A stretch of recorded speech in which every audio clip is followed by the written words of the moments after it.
Hijaunya lembah, hijaunya lereng pegunungan. Seri 5 Pelangi di Langit Singasari. Cerita, S. Hamintarja. Audiobook, novel silat. Bab 79. Sementara itu, Mahisa Pukat masih berusaha untuk menekannya. Dan Pangeran Lembu Sabdata pun masih bertempur melawannya. Meskipun Mahisa Pukat menjadi heran bahwa telah terjadi sesuatu pada lawannya itu. Cara bertempur Pangeran Lembu Sabdata pun tidak lagi teratur dan mencerminkan kemampuan seorang berilmu tinggi. Tetapi gerak Pangeran Lembu Sabdata menjadi kasar dan kadang-kadang telah kehilangan pegangan. Untuk beberapa saat Mahisa Pukat menjadi bingung.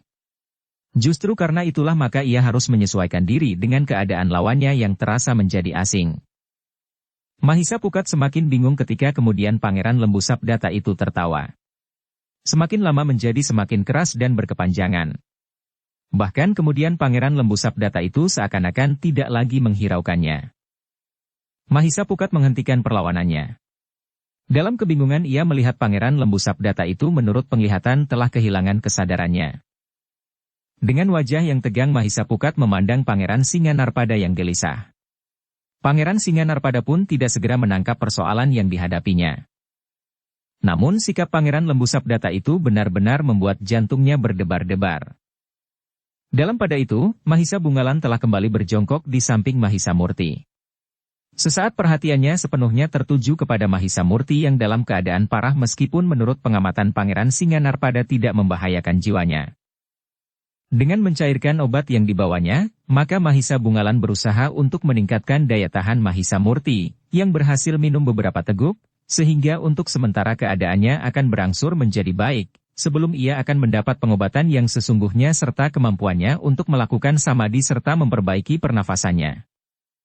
Namun ketika ia melihat Mahisa Murti menjadi berangsur baik serta berusaha memperbaiki pernafasannya sambil berbaring, Mahisa Bungalan mendengar suara tertawa Pangeran Lembu Sabdata.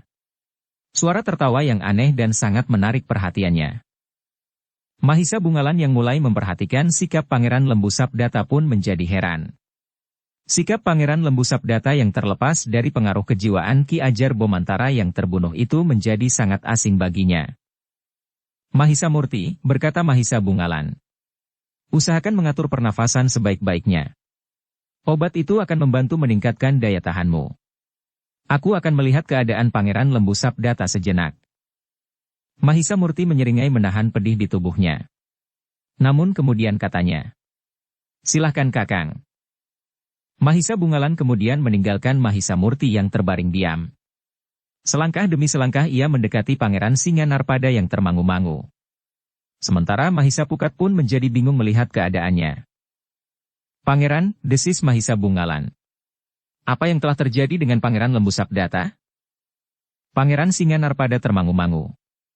Namun kemudian katanya. Agaknya ia telah terlempar kembali ke dalam keadaannya yang menyedihkan. Syarafnya telah tercengang lagi. Dan agaknya ingatannya mulai kabur. Lalu, apakah sebaiknya yang kita lakukan? Bertanya Mahisa Bungalan. Aku akan berusaha untuk menekan salah satu pusat syarafnya. Dalam keadaan yang demikian ia tidak akan dapat melawan. Aku mengharap ia akan kehilangan kesadarannya dan tertidur beberapa lama, jawab Pangeran Singanarpada. Mahisa Bungalan tidak menjawab. Sementara itu Pangeran Singanarpada pun telah melangkah mendekatinya sambil berkata kepada Mahisa Pukat. Lepaskan. Biarlah aku yang menghadapinya. Mahisa Pukat pun kemudian melangkah menjauh, sementara Pangeran Singanarpada dengan hati-hati mendekatinya. Pangeran Lembu Sabdata memandanginya dengan tegang. Namun kembali terdengar suara tertawanya. Tidak terlalu keras. Bahkan justru seperti seekor kuda yang meringkik. Pangeran Singanarpada menarik nafas dalam-dalam. Namun ia tidak ingin membiarkan keadaan Pangeran Lembu Sabdata itu berkepanjangan. Karena itu, maka Pangeran Singanarpada itu pun dengan tiba-tiba telah meloncat sambil menangkap tengkuk Pangeran Lembu Sabdata. Dalam keadaannya Pangeran Lembu Sabdata sama sekali tidak mengelak. Ketika tangan Pangeran Singanarpada menekan salah satu pusat syarafnya, maka tiba-tiba saja terasa matanya menjadi kabur. Bahkan akhirnya Pangeran Lembu Sabdata itu pun bagaikan telah tertidur di tangan Pangeran Singanarpada. Sejenak kemudian, maka halaman padepokan itu telah menjadi sepi. Para cantrik benar-benar tidak tahu lagi apa yang akan terjadi atas diri mereka. Sementara itu, mereka melihat 3 orang yang berdiri dengan tegang di hadapan mereka. Namun 2 orang di antara mereka telah mendekati seorang yang terbaring diam karena keadaan tubuhnya yang lemah setelah mengerahkan tenaga melawan Putut yang terpercaya di padepokan Ki Ajar itu, serta telah terkena ilmunya yang membakar udara sekelilingnya. Mahisa Bungalan dan Mahisa Pukat telah berusaha untuk mengangkat Mahisa Murti dan menempatkannya di tempat yang lebih baik di serambi sebuah pondok yang ada di padepokan itu. "Bagaimana keadaanmu?" bertanya Mahisa Bungalan. "Aku sudah merasa semakin baik," jawab Mahisa Murti. "Meskipun aku masih merasa sangat lemah." "Obat itu akan dapat membantumu," berkata Mahisa Bungalan. Mahisa Murti mengangguk. Sementara itu Mahisa Pukat berdesis. Ternyata kemampuan orang itu melampaui kemampuan Pangeran Lembu Sabdata. "Sebenarnya aku akan dapat lebih cepat mengalahkannya. Tetapi aku masih berusaha untuk dapat membiarkannya hidup." "Ya," jawab Mahisa Bungalan. Pangeran Lembu Sabdata nampaknya diselimuti oleh pengaruh kejiwaan Ki Ajar. Setelah Ki Ajar terbunuh, goncangan-goncangan jiwanya tidak dapat ditahankannya lagi. Apalagi ketika Panembahan Bajang pun meninggalkannya sendiri. "Bagaimana keadaannya sekarang?" bertanya Mahisa Murti. "Ia tertidur karena sentuhan tangan Pangeran Singa Narpada," jawab Mahisa Bungalan. "Tetapi jika nanti ia sadar kembali, maka ingatannya tidak akan lengkap." "Dan bagaimana keadaan lawanku itu?" bertanya Mahisa Murti pula. "Masih juga ingin bertanya, apakah yang akan Kakang Mas lakukan sekarang?" "Ia sudah benar-benar mati," jawab Mahisa Bungalan. "Kau telah membunuhnya, meskipun keadaanmu sendiri cukup parah. Tetapi justru di bagian luar tubuhnya, sehingga keadaanmu tidak berbahaya bagi keselamatanmu, meskipun nampaknya sangat parah." Mahisa Murti menarik nafas dalam-dalam. Tetapi sebenarnya lah ia merasa tubuhnya semakin segar. Ia sudah berhasil memulihkan pernafasannya dan aliran darahnya pun sudah menjadi wajar kembali. Dalam pada itu, maka Mahisa Bungalan pun kemudian berkata kepada Mahisa Pukat, "Kawani Mahisa Murti. Aku masih mempunyai pekerjaan bersama Pangeran Singa Narpada. Aku akan meletakkan Pangeran Lembu Sabdata yang tertidur itu di sini pula." Mahisa Pukat mengangguk. Katanya, "Baiklah Kakang. Agaknya Kakang masih akan berusaha untuk menemukan sesuatu di padepokan ini."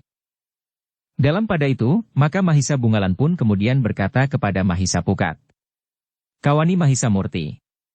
Aku masih mempunyai pekerjaan bersama Pangeran Singa Narpada." Mahisa Bungalan mengangguk kecil. Jawabnya, "Ya. Mudah-mudahan. Jika kita berhasil, maka kita telah menyelesaikan tugas ini dengan tuntas." Mahisa Pukat menarik nafas dalam-dalam. Desisnya, "Silahkan Kakang. Biarlah aku menjaga Mahisa Murti dan Pangeran Lembu Sabdata yang tertidur itu. Mudah-mudahan para cantrik yang kebingungan itu tidak menjadi gila untuk merebut Pangeran Lembu Sabdata." Mahisa Bungalan pun kemudian meninggalkan Mahisa Pukat yang duduk di bibir amben di serambi, sementara Mahisa Murti masih berbaring karena tubuhnya yang lemah. Sejenak kemudian, Mahisa Bungalan telah membawa tubuh Pangeran Lembu Sabdata yang tertidur dan meletakkannya di sebelah Mahisa Murti. Dalam pada itu, Mahisa Bungalan dan Pangeran Singa Narpada masih mempunyai satu tugas yang tidak kalah pentingnya. Mereka harus menemukan mahkota yang telah hilang dari gedung perbendaharaan. Berdua Pangeran Singa Narpada dan Mahisa Bungalan telah memasuki halaman padepokan itu lebih dalam lagi. Mereka memang telah melihat dengan ketajaman penglihatan batin mereka, bahwa mahkota yang dianggap dapat menjadi tempat bersemayam wahyu keraton itu berada di padepokan itu. Tetapi keduanya harus mencari di barak yang manakah mahkota itu disimpan. Keduanya yakin bahwa mereka tidak akan dapat menanyakan kepada para cantrik. Mereka menganggap bahwa para cantrik tidak akan dapat memberikan petunjuk juga tentang mahkota itu, karena Ki Ajar tentu merahasiakannya. Mungkin Pangeran Lembu Sabdata mengetahuinya, tetapi pada saatnya ia sadar, ia tidak akan dapat berbicara tentang mahkota itu dengan wajar, karena goncangan-goncangan jiwani yang tidak teratasi. Sementara itu, keduanya masih harus bersikap hati-hati. Meskipun para cantrik nampaknya kebingungan dan tidak berbuat apa-apa, namun mungkin sekali mereka akan melakukan sesuatu di luar dugaan. Dengan memperhatikan keadaan di padepokan itu, Pangeran Singanarpada dan Mahisa Bungalan telah memasuki barak demi barak yang dianggapnya mungkin sekali untuk menyimpan benda-benda berharga. Namun mereka tidak segera dapat menemukan yang mereka cari. "Apakah kita akan menunggu Pangeran Lembu Sabdata?" bertanya Mahisa Bungalan. "Tidak ada gunanya. Ia tidak akan dapat memberikan keterangan apapun juga," jawab Pangeran Singanarpada. "Jadi kita harus mencarinya." Mengulangi memasuki barak demi barak sekali lagi, bertanya Mahisa Bungalan. "Apa boleh buat?" jawab Pangeran Singanarpada. Mahisa Bungalan menarik nafas dalam-dalam. Namun bersama Pangeran Singanarpada ia memasuki sekali lagi barak demi barak. Mereka harus memperhatikan setiap sudut dengan seksama. Memperhatikan setiap benda yang ada di dalam setiap bilik. Mungkin benda yang sangat berharga itu telah dikaburkan dengan benda-benda lain yang ada di padepokan itu. Satu-satu mereka memasuki bilik yang ada di barak-barak di padepokan itu. Memeriksa dengan seksama, bahkan kadang-kadang mereka harus membongkar geledek-geledek bambu dan peti-peti yang tertutup rapat. Tetapi mereka tidak menemukannya. Pangeran Singanarpada menarik nafas dalam-dalam. Seakan-akan ingin mengendapkan perasaannya yang bergejolak. "Baiklah, kita beristirahat Pangeran," berkata Mahisa Bungalan yang melihat wajah Pangeran Singanarpada penuh ketegangan. Pangeran Singanarpada mengangguk. Katanya, "Jika perlu, kita harus melihat sekali lagi dengan penglihatan batin kita. Mungkin dengan demikian kita akan mendapat petunjuk letak benda keramat itu." "Ya," jawab Mahisa Bungalan. "Aku sependapat. Tetapi kita harus beristirahat dahulu. Kita akan berbicara dengan para cantrik untuk membuka hati mereka yang seakan-akan telah membeku." "Baiklah." Pangeran Singanarpada mengangguk. Sejenak kemudian keduanya telah kembali ke serambi tempat Mahisa Pukat menunggui Mahisa Murti dan Pangeran Lembu Sabdata yang masih tertidur. Namun sementara itu, Mahisa Murti telah bangkit duduk di bibir pembaringan bersama Mahisa Pukat. "Bagaimana keadaanmu?" bertanya Mahisa Bungalan. "Keadaanku menjadi berangsur baik, Kakang," jawab Mahisa Murti. "Mudah-mudahan tidak terlalu lama lagi akan segera pulih kembali." "Kita tidak tergesa-gesa," berkata Mahisa Bungalan kemudian. "Kita masih belum menemukan yang kita cari." Mahisa Murti mengangguk-angguk. Katanya, "Dengan demikian aku mendapat kesempatan untuk beristirahat." "Ya, beristirahatlah. Kami akan berbicara dengan para cantrik yang tidak tahu apa yang harus diperbuat," berkata Mahisa Bungalan kemudian. Pangeran Singanarpada yang gelisah, nampaknya tidak berminat sama sekali untuk berbicara dengan para cantrik. Karena itu maka dibiarkannya saja Mahisa Bungalan pergi sendiri menemui para cantrik yang berkumpul di sudut halaman tanpa mengetahui apa yang harus dilakukan. Ketika Mahisa Bungalan mendekati mereka, maka rasa-rasanya darah mereka jadi membeku. Mereka menjadi ketakutan jika Mahisa Bungalan, yang telah mampu mengalahkan Panembahan Bajang, itu akan berbuat sesuatu atas mereka. Tetapi Mahisa Bungalan tidak berbuat apa-apa. Ia hanya ingin berbicara serba sedikit dengan para cantrik itu. Mula-mula cantrik-cantrik itu menjadi ragu-ragu untuk menanggapi sikap Mahisa Bungalan. Namun Mahisa Bungalan bagi mereka nampaknya sama sekali tidak menakutkan. Bahkan dengan nada ramah ia bertanya, "Apakah kalian para cantrik dari padepokan ini?" Para cantrik itu masih ragu-ragu. Namun Mahisa Bungalan mempertegas pertanyaannya, sehingga kemudian salah seorang di antaranya para cantrik itu memberanikan diri untuk menjawab. "Ya Kisanak. Kami adalah para cantrik dari padepokan ini." Mahisa Bungalan mengangguk-angguk.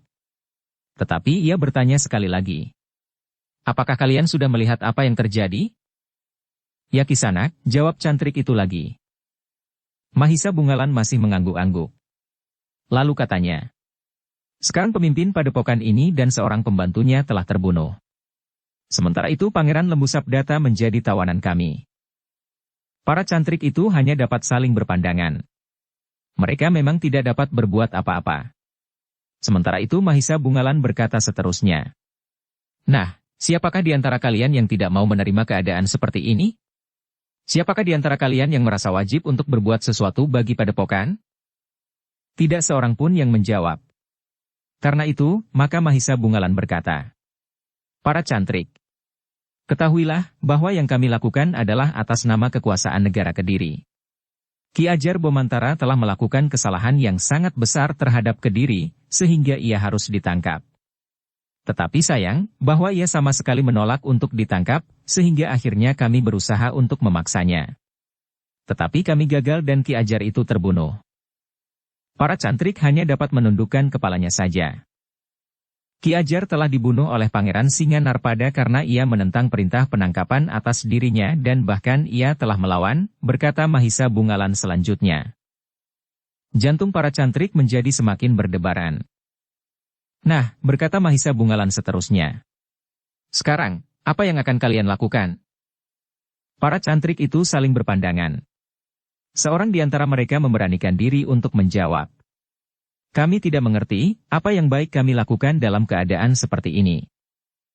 Mahisa Bungalan menarik nafas dalam-dalam.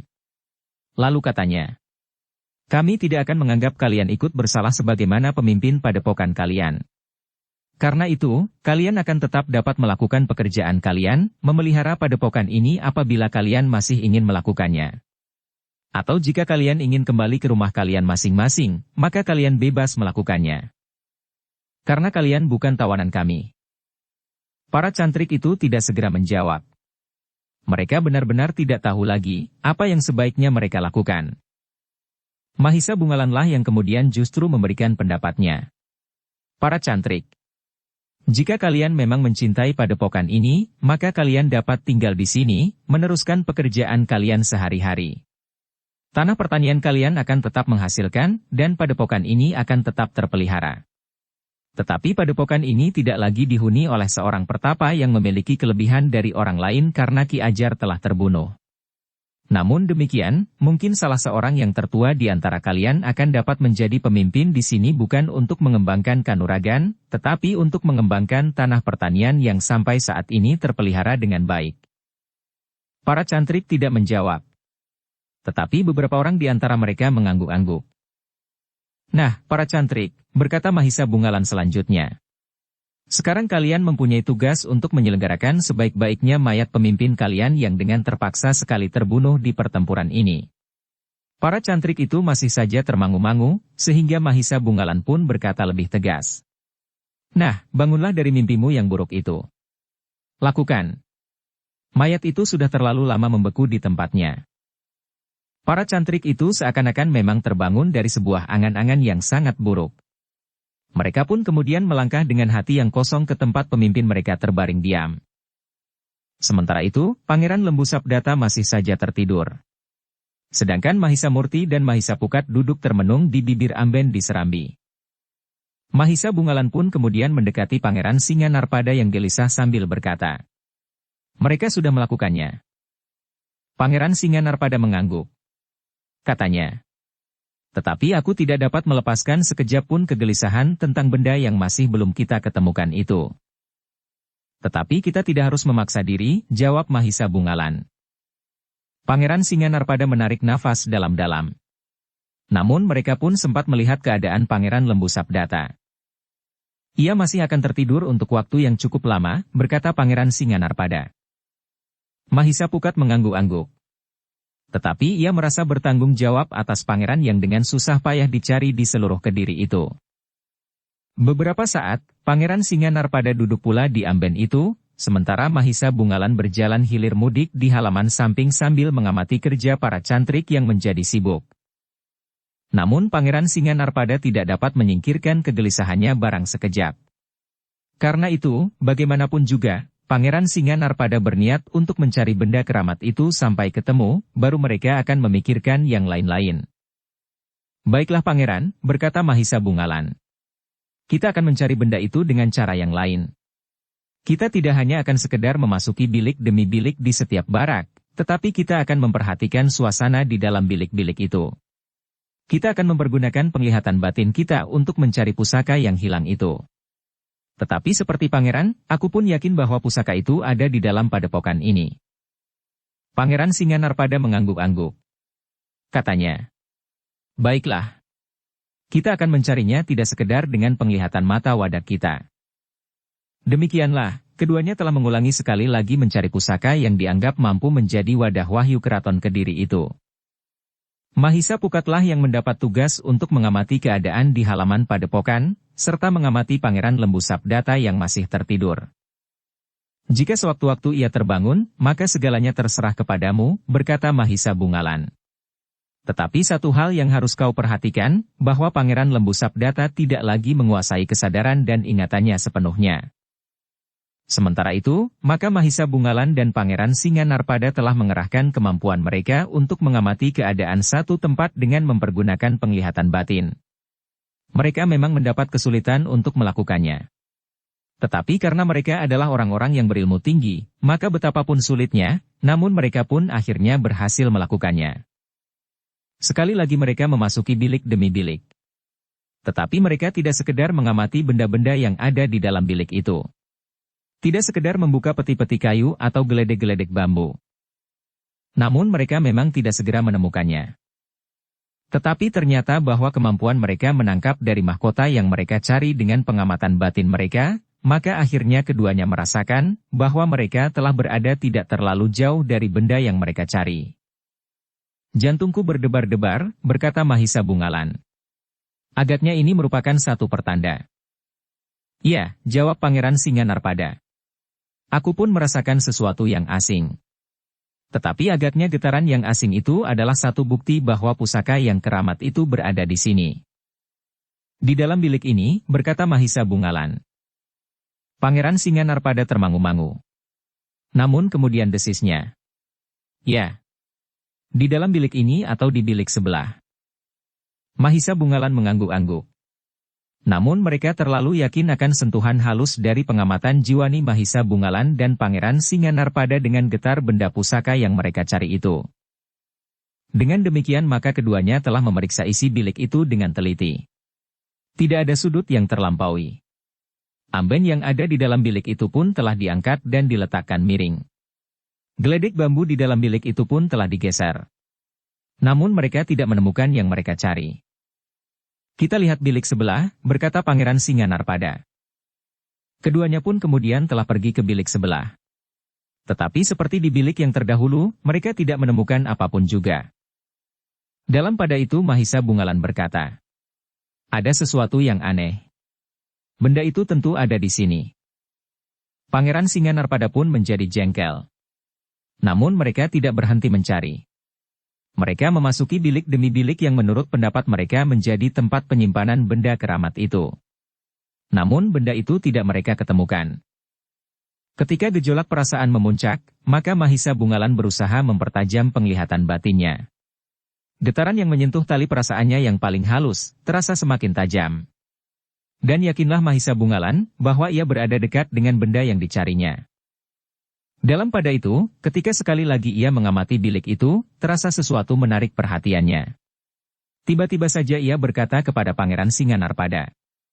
Tunggu di sini sebentar Pangeran. Ada apa? Bertanya Pangeran Singanarpada. Mahisa Bungalan tidak menjawab. Tetapi dengan tergesa-gesa ia telah pergi ke bilik sebelah. Tetapi tidak lama kemudian ia pun telah kembali. Kemudian katanya. Dinding ini telah menarik perhatiannya. Ketika aku melihat sisi sebelah, aku semakin yakin bahwa dinding ini bukan dinding kebanyakan. Tetapi di dalam dinding ini terdapat rongga. Maksudmu dinding ini rangkap? Bertanya Pangeran Singanarpada. Ya. Dan ada ruang di antara kedua helai dinding yang rangkap itu, jawab Mahisa Bungalan. Pangeran Singanarpada tidak menunggu lebih lama lagi. Ia pun kemudian telah mendekati dinding kayu dari bilik itu. Merabanya, namun kemudian siap untuk memecahkannya. Tunggu Pangeran, desis Mahisa Bungalan. Jangan dengan cara itu. Jika ada sesuatu yang berharga di balik dinding itu, mungkin akan menjadi rusak karenanya jika kayu yang pecah itu akan runtuh ke dalam rongga itu. Pangeran Singanarpada mengurungkan niatnya. Namun ia pun kemudian telah mengambil cara lain. Ia tidak memukul dinding kayu itu sehingga pecah. Tetapi Pangeran Singanarpada telah mengerahkan kekuatannya untuk melepaskan kepingan papan dari dinding itu dengan hati-hati. Terdengar papan itu berderak. Sehelai papan telah patah.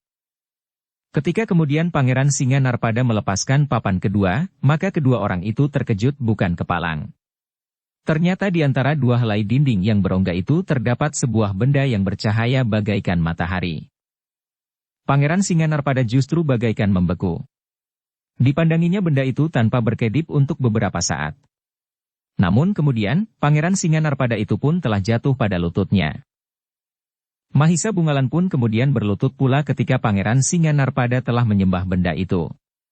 Benda yang ternyata adalah mahkota Kediri yang hilang, yang menurut kepercayaan beberapa orang di Kediri, mahkota itu akan dapat menjadi tempat bersemayam wahyu keraton. Betapa gejolak perasaan Pangeran Singanarpada melihat benda yang harus diketemukannya itu. Rasa-rasanya dadanya justru menjadi sesak oleh kebanggaan yang meledak karena tugas yang dibebankan kepadanya ternyata telah berhasil. Dengan sangat berhati-hati, Pangeran Singanarpada telah melangkah memasuki rongga itu. Ketika ia mengamati tempat itu dengan saksama, maka ternyata bahwa ada beberapa helai papan yang memang lepas dan yang merupakan pintu untuk masuk keluar ruang sempit itu. Bukan main, desis Pangeran Singanarpada. Ki Ajar mempunyai cara sangat cermat untuk menyembunyikan mahkota ini. Ya. Mahisa Bungalan mengangguk-angguk. Meskipun tempat ini tersembunyi, namun tempat ini terlalu bersih. Agaknya setiap hari tempat ini telah dibersihkan dengan cermat. Pangeran Singanarpada mengangguk. Katanya, tugas kita telah selesai. Tetapi Mahisa Bungalan menggeleng. Jawabnya, belum Pangeran. Tugas ini baru selesai jika mahkota itu dan Pangeran Lembu Sabdata telah berada di Kediri. Bukankah masih banyak kemungkinan yang dapat terjadi di perjalanan kembali ke Kediri? Mungkin Panembahan Bajang akan menghubungi Empu Lengkon yang dapat saja berubah pikiran. Atau mungkin langkah-langkah lain yang dapat diambil. Atau bahaya yang lain lagi yang tidak kita perhitungkan sebelumnya. Pangeran Singanarpada menarik nafas dalam-dalam. Katanya, kau benar Mahisa Bungalan. Aku tergesa-gesa menjadi gembira. Sudah terlalu lama jantungku merasa tertekan karena hilangnya benda itu dan hilangnya pula Pangeran Lembu Sabdata. Ketika aku mendapatkan keduanya di sini, seolah-olah aku merasa bahwa tugas yang sangat menekan perasaan itu sudah selesai. Pangeran Singanarpada berhenti sejenak, lalu. Tetapi ternyata kau telah memperingatkan aku, agar aku tetap bersiaga menghadapi segala kemungkinan. Mahisa Bungalan mengangguk-angguk. Mereka seharusnya berusaha secepatnya mengamankan benda yang sangat berharga itu. Namun mereka terbentur pada kenyataan tentang Mahisa Murti yang keadaannya cukup parah meskipun tidak berbahaya. Karena itu, maka Mahisa Bungalan pun kemudian berkata, Pangeran, bagaimana menurut Pangeran? Apakah kita akan segera meninggalkan padepokan ini? Sebenarnya hal itu akan lebih baik, jawab Pangeran Singanarpada. Tetapi bagaimana dengan adikmu? Itulah yang menjadi pikiranku, jawab Mahisa Bungalan. Biarlah kita menunggu sampai keadaannya berangsur baik, berkata Pangeran Singanarpada. Bukankah itu akan sangat berbahaya? Bertanya Mahisa Bungalan. Tetapi kita tentu tidak akan dapat meninggalkan adikmu itu, jawab Pangeran Singanarpada. Mahisa Bungalan mengangguk-angguk. Namun kemudian katanya, aku akan menanyakannya kepada anak itu. Apakah ia sudah mampu berjalan? Pangeran Singanarpada termangu-mangu sejenak. Lalu, tetapi jangan kau paksa ia berjalan jika keadaannya memang belum mengizinkan. Mahisa Bungalan pun kemudian meninggalkan bilik itu untuk melihat keadaan Mahisa Murti. Namun ternyata bahwa dalam waktu pendek, anak muda itu masih belum akan dapat meninggalkan padepokan itu. Karena itu, maka Mahisa Bungalan pun kemudian berkata kepada diri sendiri. Apa boleh buat? Kami masih harus tinggal setidak-tidaknya semalam lagi. Besok Mahisa Murti baru mungkin dapat berjalan meninggalkan tempat ini. Jika malam nanti ternyata sesuatu akan terjadi atas kami maka itu merupakan akibat yang harus diterimanya. Hari itu juga para cantrik dari padepokan itu telah menyelenggarakan penguburan mayat para pemimpin mereka, sementara di padepokan itu ada beberapa orang yang justru telah membunuh pemimpin mereka itu, tinggal. Tetapi para cantrik itu tidak dapat berbuat sesuatu selalu menerima keadaan itu. Namun sudah tidak ada niat sama sekali para cantrik itu untuk berbuat sesuatu. Orang-orang yang berada di padepokan mereka adalah orang-orang yang pilih tanding. Bahkan para cantrik itu tidak tahu bahwa orang-orang yang berada di padepokan mereka itu telah membongkar dinding salah sebuah bilik dan menemukan yang mereka cari di rongga antara kedua helai dinding itu. Dalam pada itu, Pangeran Singanarpada, Mahisa Bungalan dan kedua adiknya memutuskan untuk tinggal semalam lagi di padepokan itu. Mereka sama sekali tidak mengatakan sesuatu tentang rencana mereka kepada para cantrik, sehingga para cantrik tidak tahu apa yang akan mereka lakukan. Yang dikatakan oleh Mahisa Bungalan kepada para cantrik itu adalah, lakukan apa yang harus kalian lakukan. Jika kalian harus menanak nasi, maka lakukanlah, agar kalian tidak menjadi kelaparan. Jangan hiraukan kami. Kami akan mengurus diri kami sendiri dan Pangeran Lembu Sabdata. Para cantrik itu tidak menjawab. Tetapi mereka mencoba untuk dapat melakukan pekerjaan mereka sehari-hari meskipun dengan penuh kebimbangan dan keraguan-raguan. Ketika malam tiba, maka menjadi tugas Mahisa Bungalan dan Mahisa Murti untuk bergantian mengamati keadaan, sementara Mahisa Murti diminta untuk tidak memikirkan apapun juga dan berusaha untuk beristirahat sebaik-baiknya agar besok mereka benar-benar dapat meninggalkan tempat itu. Sementara itu Pangeran Singanarpada bertanggung jawab atas benda pusaka yang telah mereka ketemukan kembali, sehingga karena itu, maka Pangeran Singanarpada telah berada bersama benda yang bernilai tidak terkirakan itu di rongga di antara kedua helai dinding bilik itu bersama Pangeran Lembu Sabdata yang dibuatnya tetap tertidur nyenyak. Mahisa Bungalan dan Mahisa Pukat hampir tidak dapat memejamkan mata sepanjang malam, karena mereka merasa bertanggung jawab terhadap keadaan. Namun ternyata bahwa malam itu tidak ada sesuatu yang terjadi. Ketika fajar menyingsing, maka Mahisa Murti pun telah terbangun. Keadaan tubuhnya telah menjadi jauh lebih baik. Dibantu oleh obat yang diminumnya, sehingga ketika Mahisa Bungalan melihatnya, sambil tersenyum Mahisa Murti berkata, "Aku sudah menjadi baik. Justru setiap saat keadaanku akan bertambah baik," berkata Mahisa Murti. "Apakah kau sudah dapat berjalan jauh?" bertanya Mahisa Bungalan. "Tentu," jawab Mahisa Murti. "Sudah tidak terasa apa-apa lagi. Memang mungkin masih ada perasaan nyeri yang kadang-kadang menyerang tulang-tulangku. Tetapi hanya kadang-kadang dan mudah sekali untuk mengatasinya." Mahisa Bungalan mengangguk-angguk. Katanya, "Syukurlah. Kita harus mengambil langkah-langkah yang cepat, karena benda itu adalah benda yang sangat berharga. Aku akan dapat berjalan sampai berapa hari sekalipun. Justru setiap saat akan bertambah baik," berkata Mahisa Murti. Mahisa Bungalan mengangguk-angguk. Ia pun kemudian berbicara dengan Pangeran Singanarpada, bahwa mereka sudah dapat melakukan perjalanan kembali ke Kediri. Namun Pangeran Singanarpada justru berkata, "Kita harus sangat berhati-hati." "Ya," jawab Mahisa Bungalan. "Aku menyadari. Tetapi untuk berada terlalu lama di sini, keadaannya akan sangat berbahaya pula." Pangeran Singanarpada mengangguk-angguk. Namun agaknya Pangeran Singanarpada terbentur pada perhitungan bahwa menempuh perjalanan di siang hari akan mengundang persoalan pula karena mereka membawa mahkota yang sangat berharga, meskipun mahkota itu akan dibungkus sekalipun. Karena itu maka Singanarpada itu pun kemudian berkata, "Manakah yang lebih baik bagi kita?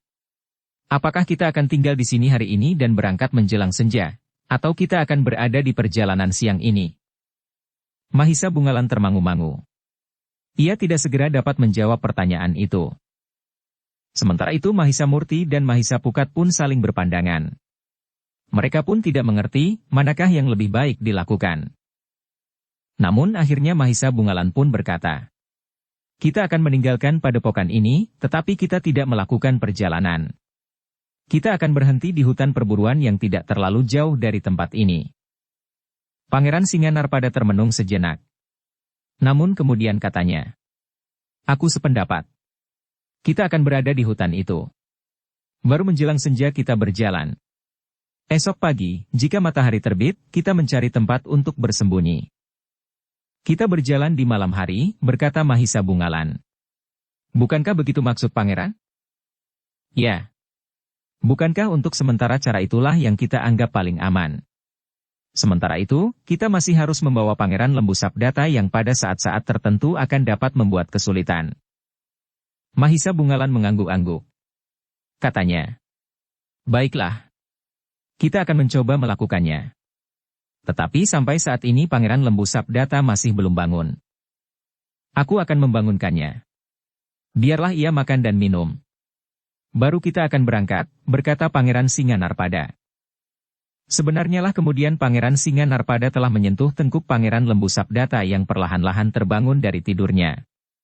Namun demikian ia membuka matanya dan bangkit untuk duduk, rasa-rasanya ia sama sekali tidak melihat orang-orang yang ada di sekitarnya. Ia sama sekali tidak menghiraukan siapapun juga. Dengan pandangan kosong ia menatap celah-celah pintu yang terbuka. Tetapi seakan-akan tidak nampak apapun di hadapannya. Berilah ia makan, berkata Pangeran Singanarpada kepada Mahisapukat. Mahisapukat pun kemudian mengambil nasi di belakang. Seorang cantrik dengan tergesa-gesa telah menyediakannya meskipun lauknya tidak lebih dari ikan air yang ditangkap di belumbang. Dengan pandangan yang tidak mengandung makna apapun, Pangeran Lembu Sabdata memperhatikan orang-orang di sekitarnya. Namun kemudian nalurinya telah mendorongnya untuk menyuapi mulutnya karena perutnya terasa lapar. Setelah Pangeran Lembu Sabdata makan dan demikian pula yang lain-lain, maka mereka pun telah minta diri kepada para cantrik untuk meninggalkan padepokan itu. Para cantrik itu melihat bahwa keempat orang itu telah membawa Pangeran Lembu Sabdata dan sesuatu yang dimaksudkan ke dalam sebuah selongsong sehingga tidak terlihat oleh mereka. Tetapi tidak seorang pun di antara para cantrik yang berani menanyakannya. Mereka menganggap bahwa keempat orang itu memiliki kemampuan yang sangat tinggi, sehingga pemimpin padepokan itu, yang mereka anggap orang yang tidak terkalahkan, ternyata telah terbunuh oleh seorang di antara mereka. Pangeran Lembu Sabdata pun tidak mampu melawan kehendak mereka, dan saudara mereka yang tertua, Putut yang terpercaya itu pun telah terbunuh pula. Karena itu, maka para cantrik itu hanya dapat memandangi saja keempat orang yang meninggalkan padepokan itu bersama Pangeran Lembu Sabdata yang seakan-akan sudah tidak lagi memiliki kehendak. Ia tidak lebih dari sesosok tubuh yang terdiri dari tulang dan dagingnya. Namun yang sama sekali tidak lagi memiliki kesadaran tentang adanya. Demikianlah maka keempat orang itu pun kemudian telah meninggalkan padepokan itu sambil membawa Pangeran Lembu Sabdata. Mereka berjalan menyusuri jalan sempit di tengah-tengah tegalan. Namun yang kemudian telah meninggalkan jalan itu setelah mereka terlepas dari tatapan mata para cantrik. Seperti yang mereka rencanakan maka mereka telah mengambil jalan setapak menuju ke hutan perburuan. Mereka akan berada di hutan itu sampai senja turun.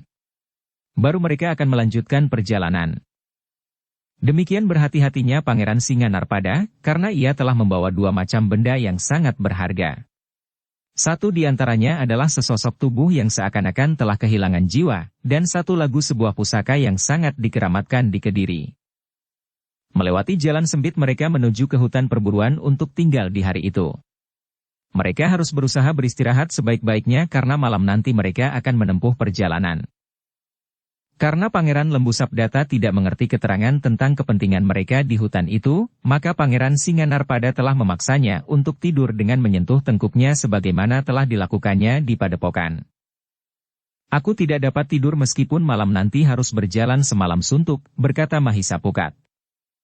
Kau harus menjaga tubuhmu. Mungkin kau memang sudah terlatih untuk melakukan kerja yang keras. Tetapi selagi ada kesempatan jangan kau hamburkan tenagamu tanpa arti. Mahisapukat tidak membantah. Ia mengerti maksud kakaknya. Namun rasa-rasanya memang menjemukan sekali untuk menunggu tanpa berbuat apa-apa. Apalagi untuk tidur dalam keadaan seperti itu. Namun tiba-tiba saja Mahisapukat melihat seekor burung terbang rendah menyambar sesuatu pada dahan sebatang pohon. Burung alap-alap. Apa yang disambar burung alap-alap itu? Bertanya Mahisapukat di dalam hatinya. Namun tiba-tiba saja ia berkata, aku akan berburu. Mahisa Bungalan memandanginya dengan kerut di kening. Dengan nada datar ia bertanya, kau akan berburu tanpa busur dan anak panah? Mahisapukat menarik nafas.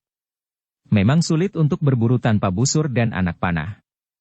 Ia tidak dapat menerkam binatang buruannya, karena biasanya seekor binatang mempunyai alat penciuman dan pendengaran yang tajam. Sebelum ia mencapai seekor rusa yang sedang minum di sebuah mata air, maka binatang itu tentu sudah terkejut dan lari. Tetapi Mahisapukat pun kemudian berkata, aku akan membuat lembing. Mahisa Bungalan memandanginya dengan tajamnya.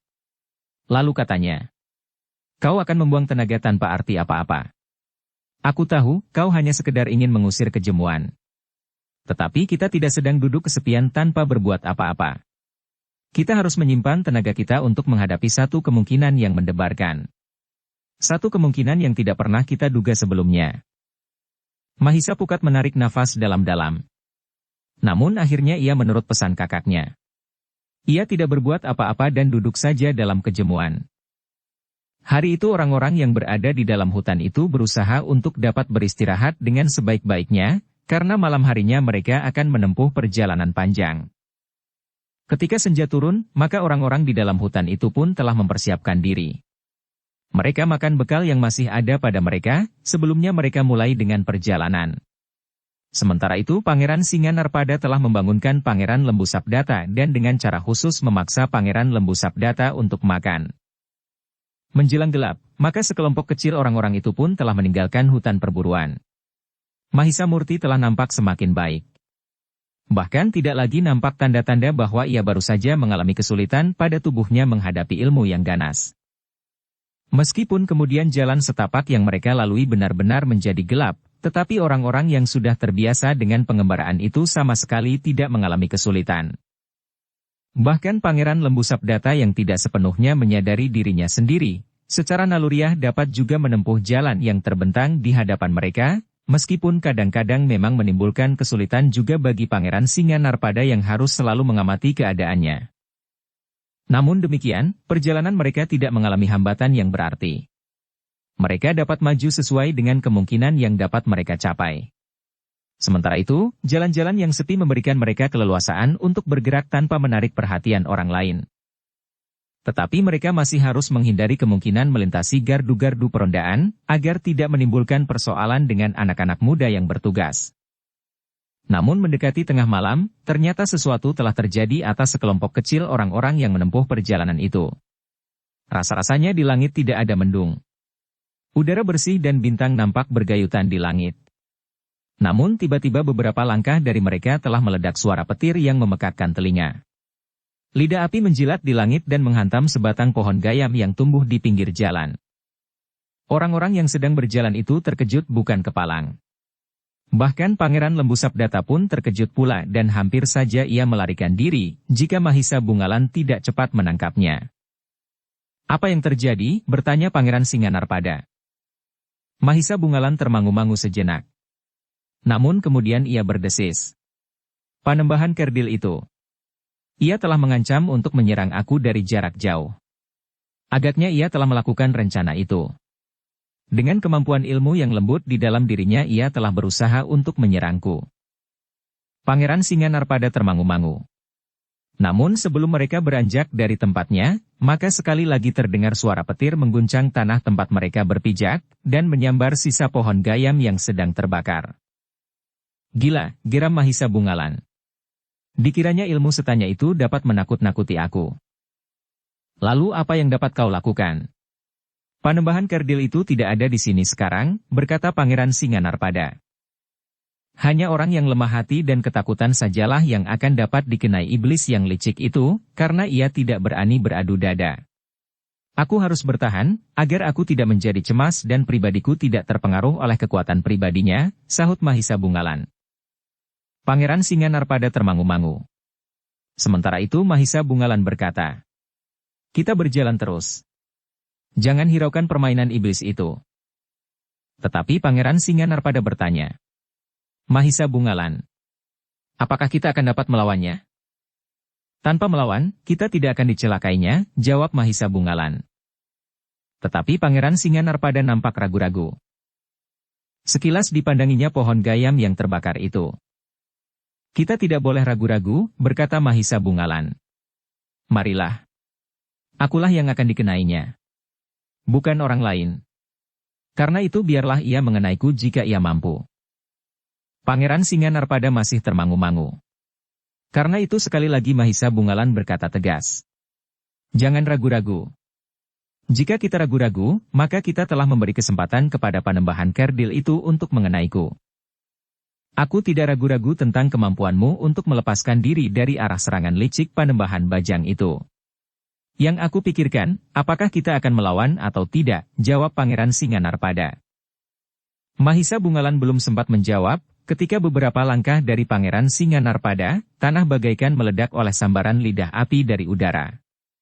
Debu dan kerikil berhamburan sementara tanah pun menjadi bagaikan digali setinggi paha dengan lingkaran yang lebih luas dari sebuah sumur. Gila, geram Mahisa Bungalan. Panembahan licik yang dungu itu hanya akan menghambur-hamburkan tenaga saja. Kita akan melawannya, berkata Pangeran Singanarpada. Bagaimana caranya? Bertanya Mahisa Bungalan. Marilah. Kita mencapai tempat yang sunyi, berkata Pangeran Singanarpada. Mahisa Bungalan tidak menjawab. Ia mulai mengerti, cara apakah yang akan ditempuh oleh Pangeran Singanarpada. Karena itu, maka Mahisa Bungalan pun mengangguk-angguk sambil mengamati Pangeran Lembu Sabdata yang seolah-olah tidak tahu tentang apa yang terjadi. Ketika sekali lagi petir meledak di sisi lain dari Mahisa Bungalan, maka mereka pun mulai melanjutkan perjalanan. Tetapi seperti yang dikehendaki Pangeran Singanarpada, mereka telah berusaha untuk mendapatkan tempat yang sepi, di balik gumuk padas yang tidak terlalu besar, namun cukup terlindung. Ketika sekali lagi terdengar ledakan, maka bebatuan di atas bukit kecil itu pun telah pecah berserakan. Namun orang-orang yang ada di sekitarnya sama sekali tidak menghiraukan. Mahisa Murti dan Mahisa Pukat, berkata Pangeran Singanarpada. Jagalah Pangeran Lembu Sabdata baik-baik. Jangan kau sakiti meskipun barangkali ia akan sangat menjengkelkan. Aku dan Mahisa Bungalan akan melawan serangan-serangan gila dari Panembahan Bajang. Pangeran Singanarpada tidak perlu menjelaskan. Namun kedua orang adik Mahisa Bungalan itu pun telah mengetahui apa yang akan dilakukan oleh kedua orang itu. Kita dapat melihat cahaya teja sebagaimana dilihat oleh Panembahan Bajang. Kita pun tentu akan dapat melawan serangan-serangannya yang curang ini, berkata Pangeran Singanarpada kemudian. Mahisa Bungalan segera tahu apa yang harus dilakukan. Karena itu, maka kedua orang itu pun segera mencari tempat untuk duduk sambil menyilangkan tangannya. Kepalanya menunduk dan sambil memejamkan matanya, keduanya telah memusatkan nalar budi. Meskipun mereka tidak pernah melakukannya sebelumnya. Tetapi mereka yakin bahwa mereka akan dapat melawan kekuatan batin Panembahan Bajang. Sesaat kemudian, sekali lagi terdengar ledakan yang dahsyat. Sebongkah batu padas yang terletak hanya 3 langkah di belakang Mahisa Bungalan telah pecah. Gumpalan-gumpalan kecil batu padas itu telah terlempar berhamburan. Punggung Mahisa Bungalan pun telah tertimpa pula oleh pecahan-pecahan batu padas itu. Namun Mahisa Bungalan sama sekali tidak menghiraukannya. Mahisa Murti dan Mahisa Pukat duduk menunggui Pangeran Lembu Sabdata yang ternyata duduk juga di sebuah batu padas. Kedua adik Mahisa Bungalan itu memang telah berusaha untuk menghadapi serangan-serangan itu dengan tabah. Mereka tidak terpengaruh oleh suaranya yang dahsyat dan kekuatannya membelah bebatuan dan bahkan membakar sebatang pohon yang besar. Seperti yang dikatakan oleh Mahisa Bungalan, mereka tidak boleh jatuh ke dalam pengaruh kepribadian Panembahan Bajang yang kuat, agar mereka tidak akan dapat dicelakainya dengan serangan-serangannya yang licik itu. Dalam pada itu, Pangeran Lembu Sabdata sama sekali tidak terpengaruh karenanya. Sekali-sekali ia memang terkejut. Namun kemudian tidak menghiraukannya lagi. Mudah-mudahan orang itu tidak membuat aku pening, berkata Mahisa Pukat. Dalam pada itu, Mahisa Bungalan dan Pangeran Singanarpada telah dengan segenap kemampuannya berusaha untuk melawan serangan-serangan Panembahan Bajang yang licik. Keduanya telah dengan tulus dan segenap nalar budinya, memanjatkan permohonan kepada Yang Maha Agung untuk melindunginya dan mencegah serangan-serangan yang bakal datang. Demikian dalam dan kuatnya kedua orang itu memohon, maka ternyata pengaruhnya mulai terasa. Ketika sekali lagi terjadi ledakan, maka ledakan itu menjadi semakin jauh. Bahkan ledakan itu menjadi semakin kecil dan seakan-akan tidak lagi mampu berteriak menghentak dengan kekuatan raksasa. Sementara itu di padepokannya sendiri, Panembahan Bajang duduk menghadapi lampu yang tengah menyala. Di dalam sebuah nampan di hadapannya terletak beberapa macam ramuan yang dipergunakannya untuk melakukannya serangan-serangannya. Sebuah perapian dengan bara yang memerah memancarkan kemerahan yang menghentak-hentak di dada Panembahan Kerdil itu. Setan! Panembahan itu menggeram. Lihat juga nyawa orang ini. Untuk beberapa saat Panembahan Bajang itu berjuang dengan alas ilmu yang dimilikinya untuk menghancurkan lawannya. Beberapa butir telur masih ada di sisinya. Dengan wajah yang tegang, maka diambilnya lagi sebutir telur dan dimasukkannya ke dalam bara api yang merah menyala. Terdengar telur itu meledak. Sanggar Panembahan Bajang itu pun bagaikan meledak pula. Cahaya petir memancar di dalam sanggar itu. Namun hanya sekilas. Kemudian bilik itu menjadi sepi kembali. Namun ketika Panembahan Bajang melihat lampu minyaknya masih menyala, maka ia pun mengumpat tidak habis-habisnya. Apalagi yang kurang, desis Panembahan Bajang. Sekali lagi ia menghentakkan ilmunya. Diucapkannya berbagai mantera. Diperciknya nampan di hadapannya dengan air bunga. Kemudian, sekali lagi ia mengambil sebutir telur dan dimasukkannya ke dalam bara yang kemerahan. Seperti yang telah berulang kali terjadi, maka telur itu pun telah meledak. Cahaya lidah api memancar menyilaukan. Hanya untuk sesaat. Namun bilik itu pun kemudian menjadi sepi. Namun lampunya tetap menyala. Gila, geram Panembahan Bajang. Apakah ada iblis yang melindunginya? Telah beberapa butir telur aku ledakan, tetapi nampaknya serangan-seranganku tidak mengenainya. Dengan kemarahan yang menghentak-hentak jantung, maka Panembahan Bajang itu menjadi semakin dalam mengungkap ilmunya. Ia berharap bahwa ia akan mampu mengatasi kealotan nyawa orang yang telah mengalahkannya dalam olah kanuragan. Aku harus membunuhnya, geram Panembahan Bajang. Meskipun seandainya ia berperisai ilmu yang betapapun kuatnya. Karena itulah, maka Panembahan Bajang tidak mau berhenti sebelum lampunya padam yang memberikan isyarat bahwa orang yang dikehendakinya sudah terbunuh. 2-3 kali lagi ia mencoba, namun lampu itu masih tetap menyala. Bahkan Panembahan Bajang pun merasa bahwa serangannya menjadi semakin lama semakin lemah. Kemarahan yang tidak tertahankan, akhirnya memaksa Panembahan Bajang untuk sampai ke puncak ke dalamnya. Sejenak ia memandang lampu yang masih menyala itu. Kemudian ia pun telah menaburkan ramuan ke dalam bara yang menyala.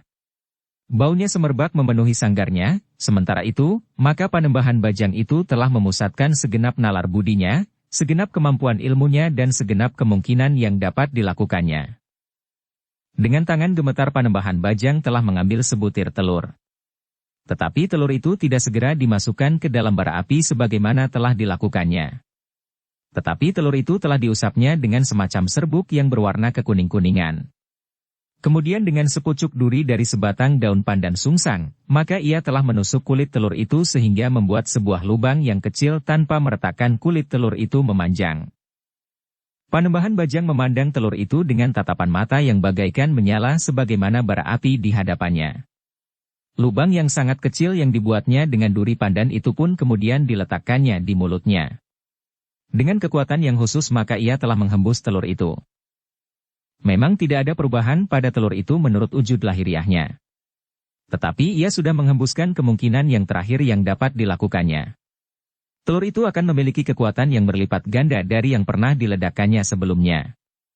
Dengan landasan ilmu puncaknya, maka ia akan menggempur sasarannya dengan kekuatan terakhirnya. Satu lingkungan yang luas akan dikenainya dengan ilmu puncaknya. Bukan sekedar selingkar sumur atau lebih sedikit. Tetapi ia akan menghancurkan daerah seluas ara-ara.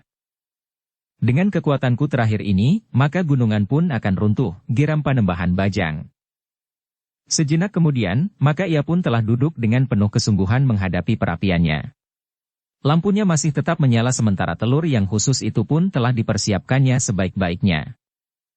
Sementara itu, jauh dari padepokan Panembahan Bajang, Pangeran Singanarpada dan Mahisa Bungalan masih tetap duduk sambil menyilangkan tangannya di dada. Mereka merasakan hentakan-hentakan kekuatan di dada mereka jika terdengar ledakan yang dahsyat di sekitar tempat mereka. Sementara itu, Pangeran Lembu Sabdata yang seolah-olah tidak tahu menahu tentang kemungkinan yang paling buruk yang dapat terjadi atasnya itu pun tidak menghiraukannya. Jika terjadi ledakan maka ia pun terkejut. Namun setelah itu, seakan-akan ia tidak pernah mendengar apapun juga. Sejenak Mahisa Murti dan Mahisa Pukat memandangi Pangeran Singanarpada dan Mahisa Bungalan yang sedang memusatkan daya kemampuan mereka. Demikian bersungguh-sungguh dan mengerahkan segenap kemampuan dan ilmu yang ada di dalam diri mereka sehingga keduanya telah menjadi terengah-engah. Bahkan dengan ketajaman penglihatan seorang yang berilmu tinggi seperti Mahisa Murti dan Mahisa Pukat, maka mereka telah melihat seakan-akan asap mengepul dari ubun-ubun kedua orang itu. Mereka benar-benar sampai ke puncak, desis Mahisamurti. Ya, segala sesuatu mungkin dapat terjadi. Tetapi kemampuan mereka meraba dengan ujung indera peraba di hati mereka, maka mereka mengetahui bahwa mereka akan mengalami serangan yang luar biasa. Mahisamurti mengangguk-angguk. Namun sebenarnya lah di hatinya, sebagaimana juga di hati Mahisapukat, telah terjadi satu gejolak yang seakan-akan memberikan petunjuk kepada mereka bahwa sesuatu akan terjadi. Karena itu, maka Mahisamurti itu pun kemudian berkata, "Marilah, kita ikut bersama mereka." "Apa yang dapat kita lakukan?" bertanya Mahisapukat. "Apa saja. Tetapi kita tentu akan dapat membantu memperkuat pertahanan Kakang Mahisa Bungalan dan Pangeran Singanarpada," jawab Mahisamurti. "Lalu bagaimana dengan Pangeran Lembu Sabdata? Jika kita membiarkannya, maka mungkin ia akan sampai kemana-mana. Atau bahkan mungkin Pangeran Lembu Sabdata dapat mencelakai kita," berkata Mahisapukat. Mahisamurti termangu-mangu sejenak. Namun kemudian katanya, "Pangeran Singanarpada telah menidurkannya dalam saat-saat tertentu. Apakah kita juga dapat melakukannya?" "Kita tentu dapat melakukannya karena hal itu sudah kita pelajari. Tetapi apakah nanti kita tidak dianggap bersalah oleh Pangeran Singanarpada?" bertanya Mahisapukat. Sejenak Mahisamurti merenung. Namun kemudian katanya, "Asal pada saatnya kita dapat membangunkannya maka aku kira, Pangeran Singanarpada tidak akan menyalahkan kita." Mahisapukat mengangguk-angguk. Lalu katanya, "Baiklah, kita akan mencoba, semuanya kita lakukan dengan niat yang baik-baik." Demikianlah. Maka Mahisamurti pun kemudian telah membuat Pangeran Lembu Sabdata tertidur sebagaimana dilakukan oleh Pangeran Singanarpada, sementara kedua anak muda itu telah menempatkan diri mereka untuk bersama dengan Pangeran Singanarpada dan Mahisa Bungalan, mengatasi segala macam kemungkinan yang akan dapat menyerang mereka lewat laku yang tidak wajar. Setelah mengamati tempat mereka yang menurut perhitungan mereka tidak akan didatangi oleh seorang pun, maka keduanya pun telah duduk pula di tempat yang terpisah serta memusatkan nalar budi, mengembangkan kemampuan dan tenaga yang dapat mereka lepaskan dari himpunan kekuatan menurut laku ilmu yang telah mereka sadap dari ayah mereka. Keduanya memang tidak begitu mengerti tentang kekuatan kelam yang dapat melontarkan serangan dari jarak jauh. Namun keduanya yakin, bahwa dengan pemusatan nalar budi, memanjatkan doa dan permohonan perlindungan kepada Yang Maha Agung dalam wujud perisai kekuatan yang menyelubungi keduanya dan lingkungannya. Untuk beberapa saat keduanya duduk dalam samadi. Namun terasa di hati mereka, getaran-getaran yang berulang kali seakan-akan telah mengguncang ketahanan samadi mereka. Namun justru karena itu, maka keduanya menjadi semakin dalam menukik ke alam samadi dalam hubungan tegak antara keduanya dengan penciptanya. Sebenarnya lah bagi mereka yang tidak terlibat ke dalam samadi itu akan melihat, bahwa kedua orang anak muda itu pun benar-benar telah tenggelam ke dalam satu keadaan yang sangat bersungguh-sungguh. Untuk beberapa saat, kesenyapan telah mencengkam tempat itu. Namun sementara itu di tempat lain, Panembahan Bajang pun telah sampai ke dalam puncak laku bagi puncak kekuatannya. Beberapa saat Panembahan Bajang masih menimang telurnya di dalam genggaman sementara ia pun telah memusatkan segenap kemampuannya. Perapian di hadapannya telah memancarkan cahaya merah dari dunia kekelaman hati Panembahan Bajang. Sementara beberapa jenis serbuk telah diusapkan pada telurnya yang telah dihembusnya dengan kekuatan ilmu sebagai pertanda akan dilepaskannya kemampuannya yang sulit dicari bandingnya. Telur itu akan dimasukkannya ke dalam perapian dan akan terjadi satu ledakan yang maha dahsyat. Sanggar itu akan terguncang. Namun tidak akan terjadi apapun juga di dalam sanggar itu. Setelah ledakan itu berhenti, maka udara di dalam sanggar itu akan menjadi segar kembali. Panembahan Bajang akan dapat menghirup kemenangannya, karena lampu itu tentu sudah padam. Sejenak Panembahan Bajang masih mengucapkan beberapa kalimat mantra. Kemudian tangannya mulai bergerak mengembang telur itu pun digerakkan melingkar beberapa kali, kemudian perlahan-lahan telur itu pun dimasukkan ke dalam api perapian yang nyalanya kemerah-merahan bagaikan warna darah yang memancar dari luka. Ketika telur itu dilepaskannya, maka seperti yang sudah dilakukannya, maka telur itu pun jatuh ke dalam api dan meledak. Demikian pula telurnya yang terakhir itu. Ketika telur itu jatuh ke perapian, maka telah terjadi ledakan yang sangat dahsyat. Ledakan bagaikan 7 petir yang menyambar bersama-sama. Sanggar Panembahan Bajang itu telah berguncang dengan dahsyatnya. Asap mengepul memenuhi ruang sanggar itu. Sementara itu, di sebuah gumuk batu padas, telah terjadi sesuatu yang mendebarkan. Sesuatu seakan-akan telah terjatuh dari langit. Tetapi benda itu tidak meledak, melainkan seakan-akan telah menyemburkan api tegak lurus ke langit. Cahayanya menyilaukan mata, namun tidak terlalu lama. Cahaya itu pun kemudian seakan-akan telah pudar, sementara benda yang terjatuh dari langit itu pun telah terhisap kembali ke arah semula ketika benda itu jatuh. Pada saat yang demikian itulah, maka sanggar Panembahan Bajang bukan saja telah terguncang. Tetapi sanggar itu benar-benar seakan-akan telah meledak. Segala isinya telah terlempar dan dindingnya pecah berserakan. Para cantrik dari padepokan itu terkejut. Ledakan itu terlalu keras dan terlalu besar dari yang selalu mereka dengar jika Panembahan Bajang melontarkan ilmunya. Karena itu, maka para cantrik pun telah berlari-larian ke sanggar yang telah berserakan itu. Apa yang terjadi? Bertanya para cantrik itu di antara sesamanya. Tetapi tidak ada seorang pun yang mampu memberikan jawabannya. Mereka hanya mendengar ledakan yang terlalu dahsyat. Kemudian mereka melihat sanggar itu telah berserakan. Panembahan ada di mana? Bertanya seorang cantrik. Yang lain pun termangu-mangu. Namun tiba-tiba saja mereka melihat asap yang mengepul di antara reruntuhan sanggar itu. Api! Seorang cantrik berteriak. Sebenarnya lah, perapian dan lampu minyak yang ada di dalam sanggar itu telah menjilat reruntuhan yang menimpanya. Seorang cantrik yang cekatan telah meloncat ke arah itu untuk memadamkannya. Namun tiba-tiba saja cantrik itu memekik tinggi. Panembahan, suaranya melengking. Beberapa orang cantrik yang lain pun berlarian mendekat. Mereka tidak menghiraukan ketika kaki mereka tersandung batang-batang kayu yang berserakan. Dengan menyingkirkan pecahan-pecahan kayu dan bambu maka mereka telah mengangkat tubuh yang terbaring diam.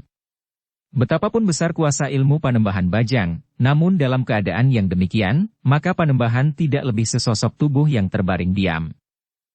Dengan kecemasan yang mencengkam jantung, para cantrik itu telah membawa tubuh yang membeku itu di serambi barak yang berada di dekat sanggar. Sedang yang lain memadamkan sisa api yang masih mengepul.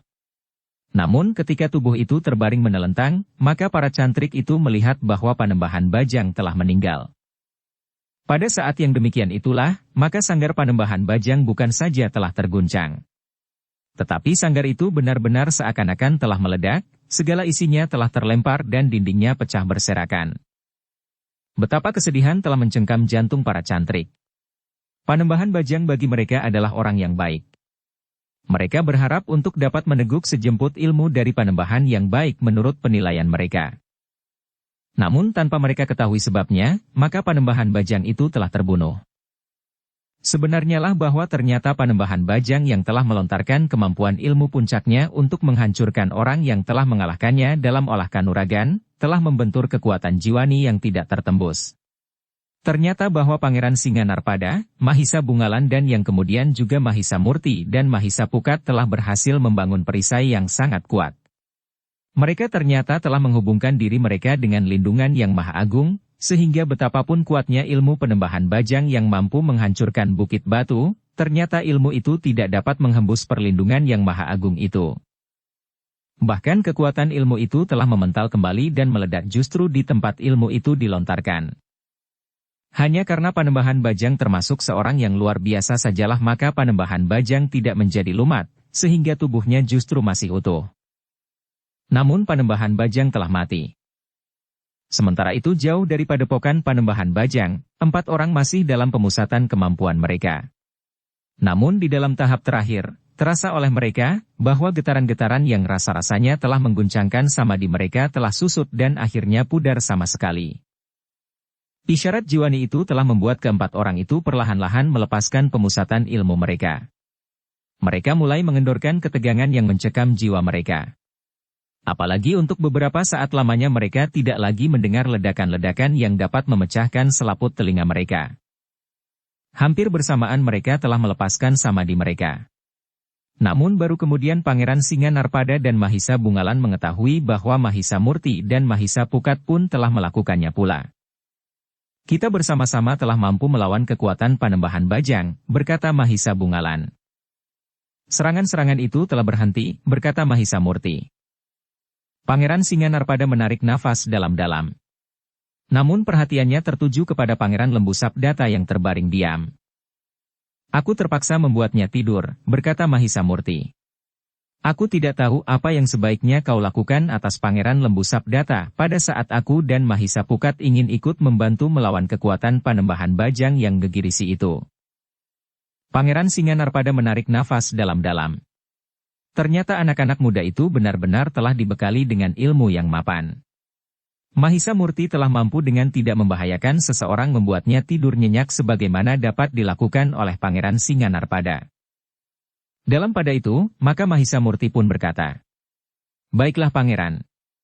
Aku akan membangunkannya. Jika perlakuanku atas Pangeran Lembu Sabdata tidak berkenan di hati Pangeran, aku mohon maaf." "Tidak. Aku tidak sedang menyesali perbuatanmu, tetapi aku justru mengagumimu. Kau dan Mahisa Pukat yang masih terlalu muda itu ternyata telah mampu menunjukkan satu tingkat kemampuan yang sangat tinggi." "Jangan memuji Pangeran," jawab Mahisamurti. "Apa yang aku lakukan tidak berarti apa-apa." Pangeran Singanarpada menarik nafas dalam-dalam. Kemudian katanya, "Bangunkan Pangeran Lembu Sabdata. Kita masih mempunyai tugas yang berat." Mahisamurti pun kemudian membangunkan Pangeran Lembu Sabdata yang tertidur nyenyak. Yang tidak mengetahui apa yang telah terjadi di sekitarnya. Bahkan seandainya Pangeran Lembu Sabdata itu tidak tertidur, ia pun tidak menyadari apa yang telah terjadi. Sejenak kemudian, kita mereka telah yakin bahwa sudah tidak terjadi ledakan-ledakan yang agaknya memang ditujukan kepada mereka, maka Pangeran Singanarpada, Mahisa Bungalan, Mahisamurti dan Mahisa Pukat telah melanjutkan perjalanan bersama Pangeran Lembu Sabdata. Dalam pada itu, maka malam pun menjadi semakin larut. Namun mereka yang menempuh perjalanan itu sama sekali tidak berniat untuk berhenti, karena justru mereka lebih baik berjalan malam hari. Namun tiba-tiba saja Mahisa Bungalan itu pun berkata, "Aku ingin singgah di padepokan Panembahan Bajang." Pangeran Singanarpada mengerutkan keningnya. Namun kemudian katanya, "Kita membawa sesuatu yang sangat berharga. Aku ingin meyakinkan apa yang telah terjadi. Aku tidak tahu kenapa tiba-tiba saja serangan-serangannya terhenti. Apakah Panembahan Bajang mengira bahwa aku sudah mati? Selebihnya aku ingin mendengar janjinya, bahwa ia tidak akan melakukan serangan licik seperti itu," jawab Mahisa Bungalan. "Tetapi baiklah kita mengembalikan benda ini dan menitipkan Pangeran Lembu Sabdata di Kediri," berkata Pangeran Singanarpada. "Agaknya akan makan waktu terlalu lama. Dalam kesempatan itu Panembahan Bajang mungkin telah melakukan serangan-serangan yang lebih dahsyat lagi. Sementara kita kurang mengerti apa yang sebaiknya kita lakukan untuk melawan," berkata Mahisa Bungalan. "Meskipun baru saja kita dapat menghindarkan diri, namun dalam hal seperti ini, kita harus mengakui bahwa Panembahan Bajang memiliki kemampuan lebih tinggi daripada kita semua. Karena itu, aku harus berhadapan langsung dengan orang itu dan memaksanya mengucapkan janji bahwa ia tidak akan melakukannya lagi atas taruhan kemampuannya. Ia harus mengatakan bahwa jika ia sekali lagi menyerangku, maka serangan itu akan mengenai dirinya sendiri." "Apakah kau yakin bahwa ia akan benar-benar berjanji dan janji itu akan berarti?" bertanya Pangeran Singanarpada. "Kita akan memaksanya untuk mengucapkan janji di dalam sanggarnya, di hadapan para cantriknya dan atas nama sumber ilmu yang disadapnya," jawab Mahisa Bungalan. Pangeran Singanarpada termangu-mangu. Namun Mahisa Bungalan itu pun berkata, "Pangeran, aku merasa tidak tenang sebelum aku bertemu dengan Panembahan Bajang. Aku akan bertemu dan menyelesaikan persoalanku sampai tuntas. Jika perlu, maka aku akan membunuhnya, sehingga bagiku persoalan dengan orang itu sudah selesai." Pangeran Singanarpada termangu-mangu. Tetapi ia melihat kesungguhan memancar di wajah Mahisa Bungalan. Karena itu mengingat bahwa Mahisa Bungalan dan kedua adiknya sudah bekerja keras untuk membantunya menemukan benda yang paling berharga bagi Kediri, serta menemukan Pangeran Lembu Sabdata, maka Pangeran Singanarpada pun merasa wajib untuk membantu dan memenuhi keinginan itu. Karena itu, maka katanya, "Baiklah Mahisa Bungalan. Kita akan singgah sebentar. Mudah-mudahan kita tidak terhambat karenanya." Dengan demikian, maka mereka pun telah berusaha untuk mencari arah. Sekali mereka pernah mengunjungi satu tempat, mereka akan dapat mencarinya dengan ancar-ancar alam yang dapat dilihat di malam hari. Jangankan tempat yang pernah mereka lihat, sedangkan tempat yang baru mereka kenal dengan ancar-ancar pun akan dapat mereka ketemukan. Meskipun dengan demikian, maka perjalanan mereka akan menjadi bertambah jauh, tetapi Mahisa Bungalan telah membulatkan tekadnya untuk datang ke padepokan Panembahan Kerdil itu. Tetapi padepokan itu tidak dapat mereka capai malam itu juga. Karena itu, maka ketika matahari mulai menerangi langit di dini hari, mereka harus menyesuaikan diri. Jalan terlalu sepi, berkata Pangeran Singanarpada. Biarlah kita meneruskan perjalanan. Mahisa Bungalan mengangguk. Namun di luar sadarnya ia berpaling ke arah Mahisa Murti dan Mahisa Pukat. Mahisa Murti dan Mahisa Pukat menyadari, agaknya kakaknya ingin bertanya kepada mereka, apakah mereka telah lelah. Karena itu, maka Mahisa Pukat pun bergumam. Kami masih dapat berjalan sampai 3 hari 3 malam lagi. Sombongmu, desis kakaknya. Mahisa Murti pun berpaling kepadanya. Namun Mahisa Pukat justru tersenyum karenanya. Dalam pada itu, Mahisa Murti masih sempat juga mengamati Pangeran Lembu Sabdata.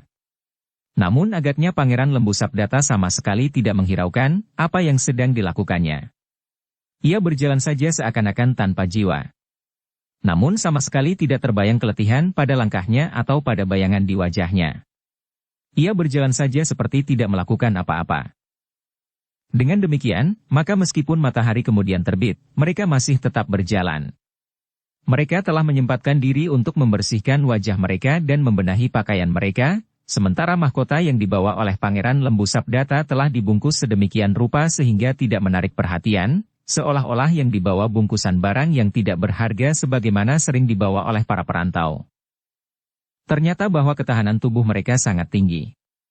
Meskipun mereka semalaman telah melakukan kerja dan perjalanan yang berat, namun mereka masih mampu berjalan dengan langkah yang segar. Seakan-akan baru saja mereka mulai dengan perjalanan mereka. Bahkan Pangeran Lembu Sabdata yang seakan-akan tidak menyadari apa yang sedang dilakukan itu pun berjalan dengan langkah tetap sambil menundukkan wajahnya.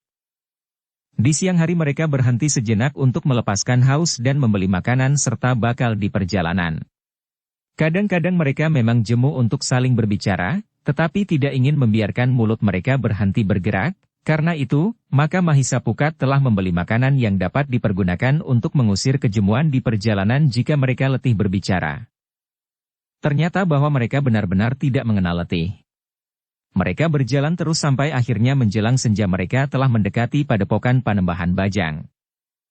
Apakah kita akan terus memasuki padepokan itu? Bertanya Mahisa Pukat. Mahisa Bungalan termangu-mangu. Namun akhirnya ia berhasil mengendalikan perasaannya dan berkata, kita akan beristirahat sejenak sebelum kita memasuki padepokan itu. Aku ingin memasuki padepokan dengan langkah yang segar. Mahisa Pukat menarik nafas dalam-dalam. Tetapi ia mengerti bahwa Mahisa Bungalan ingin mempersiapkan dirinya sebaik-baiknya untuk menghadapi Panembahan Bajang. Jika perlu tentu dengan perang tanding. Demikianlah maka orang-orang yang mendekati padepokan itu telah memasuki sebuah hutan kecil untuk beristirahat. Beberapa saat mereka berada di dalam hutan kecil itu. Setelah Mahisa Bungalan benar-benar merasa tubuhnya segar, maka ia pun berkata, marilah. Kita akan memasuki padepokan itu.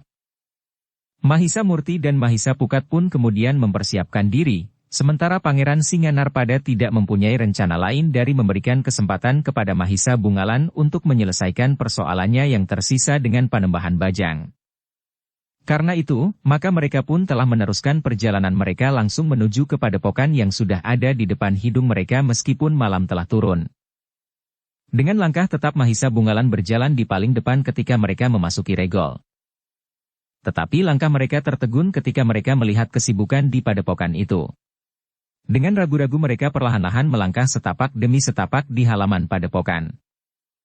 Seorang cantrik yang melihat kehadiran mereka di bawah cahaya obor regol padepokan itu pun dengan tergesa-gesa menyongsong mereka. Sambil mengangguk hormat ia berkata, marilah, silahkan Kisanak. Apakah kalian mempunyai satu keperluan atau hanya sekedar ingin singgah karena kalian kemalaman? Atau kalian memang sudah mendengar tentang Panembahan Bajang dan datang untuk memberikan penghormatan? Mahisa Bungalan menjadi bingung. Tetapi ia pun kemudian menjawab, "Kami ingin bertemu dan berbicara dengan Panembahan Bajang." Oh, cantrik itu menarik nafas dalam-dalam. "Siapakah kalian?" "Kami adalah sahabat-sahabatnya," jawab Mahisa Bungalan. Cantrik itu memandang Mahisa Bungalan dengan tajamnya. Namun kemudian dengan nada rendah ia berkata, "Panembahan Bajang telah meninggal." Oh, Mahisa Bungalan benar-benar terkejut, bukan sekedar dibuat-buat. "Kenapa?" Cantrik itu pun kemudian bercerita tentang sanggar yang meledak tanpa diketahui sebabnya. Mahisa Bungalanlah yang kemudian termangu-mangu. Kemudian ia pun berpaling ke arah Pangeran Singanarpada ketika Pangeran Singanarpada kebetulan berpaling pula kepadanya. Seolah-olah mereka telah bersepakat untuk mengatakan bahwa ledakan itu tentu merupakan kegagalan Panembahan Bajang dalam bermain-main dengan ilmunya. Namun dalam pada itu, baik Mahisa Bungalan maupun Pangeran Singanarpada telah berkata di dalam hatinya, "Untunglah Panembahan Bajang mempergunakan ilmu kasarnya. Jika ia mempergunakan ilmunya yang lebih halus, mungkin ilmu itu akan berhasil menyusup ke dalam otaknya dan membuatnya gila. Tetapi ternyata bahwa ilmunya yang kasar itu tidak dapat menembus perisai yang telah dibuat bersama-sama dalam 4 kekuatan yang pasrah kepada Yang Maha Agung, sehingga justru kekuatan itu telah melenting kembali mengenai dirinya sendiri." Untuk beberapa saat Mahisa Bungalan masih termangu-mangu. Namun kemudian katanya kepada Pangeran Singanarpada, "Kita ikut berbelasungkawa. Tetapi maaf Kisanak, kami tidak dapat singgah. Ada sesuatu yang ingin lakukan, yang seharusnya diketahui oleh Panembahan Bajang. Tetapi karena Panembahan Bajang sudah tidak ada lagi, maka biarlah kami melakukannya sendiri. Jadi kalian tidak singgah dan menunggu sampai mayat Panembahan diselenggarakan?" bertanya cantrik itu. "Maaf Kisanak. Kami agak tergesa-gesa. Mungkin kelak jika tugas kami sudah selesai, maka kami akan singgah di padepokan ini," jawab Mahisa Bungalan. "Baiklah Kisanak," berkata cantrik itu. "Kami sangat mengharapkan kedatangan kalian. Tetapi apakah kalian tidak singgah barang sejenak? Hari sudah malam. Jika Kisanak memerlukan bermalam di sini, kami tidak berkeberatan." "Terima kasih," jawab Mahisa Bungalan. "Kami terpaksa meneruskan perjalanan kami." "Jika demikian silahkan Kisanak," berkata cantrik itu. Dengan demikian, maka kelima orang itu pun telah melanjutkan perjalanan mereka, meninggalkan padepokan itu. Dengan saling berdiam diri, kelima orang itu berjalan dalam gelapnya malam. Yang tidak terduga ternyata telah terjadi. Panembahan Bajang telah meninggal. Tidak ada penjelasan dari cantrik di padepokan itu. Namun yang diketahui oleh cantrik itu bahwa sanggar Panembahan Bajang telah meledak. Keempat orang yang telah berusaha melawan kekuatan Panembahan Bajang itu menghubungkan perjuangan mereka dengan kemungkinan terjadinya ledakan itu. Tetapi tidak seorang pun di antara mereka yang dapat mengatakan bahwa meledaknya sanggar Panembahan Bajang itu adalah karena kekuatan berempat telah berhasil mencorong kembali kekuatan ilmu Panembahan Bajang. Namun dalam pada itu, maka Pangeran Singanarpada pun telah berkata, "Kita sudah terlalu lama berjalan. Menurut pendapatku, apakah tidak sebaiknya kita beristirahat barang sejenak?" Mahisa Bungalan tidak berkeberatan. Karena itu, maka ketika mereka sampai pada sebuah arara perdu, maka mereka pun telah mencari tempat untuk dapat beristirahat. Beruntunglah mereka karena ternyata tidak jauh dari tempat itu mengalir sebatang sungai kecil, namun yang airnya cukup jernih.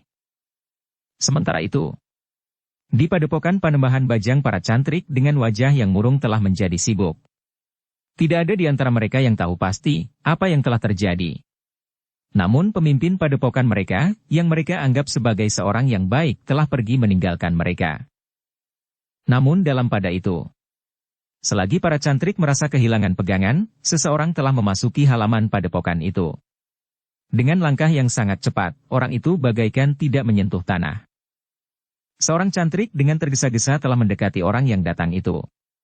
Dengan hormat cantrik itu pun kemudian menganggukkan kepalanya dalam-dalam. "Selamat datang Empu," berkata cantrik itu. "Apa yang terjadi?" bertanya orang yang baru datang itu. "Hatiku merasa sangat cemas. Aku tidak tahu kenapa tiba-tiba saja aku didera oleh suatu keinginan untuk mengunjungi padepokan ini. Di mana panembahanmu yang kerdil itu?" Cantrik itu termangu-mangu sejenak. Namun kemudian dengan suara yang bergetar menyahut, Empu Panembahan sudah meninggal. Meninggal? Empu Lengkon terkejut. Kenapa?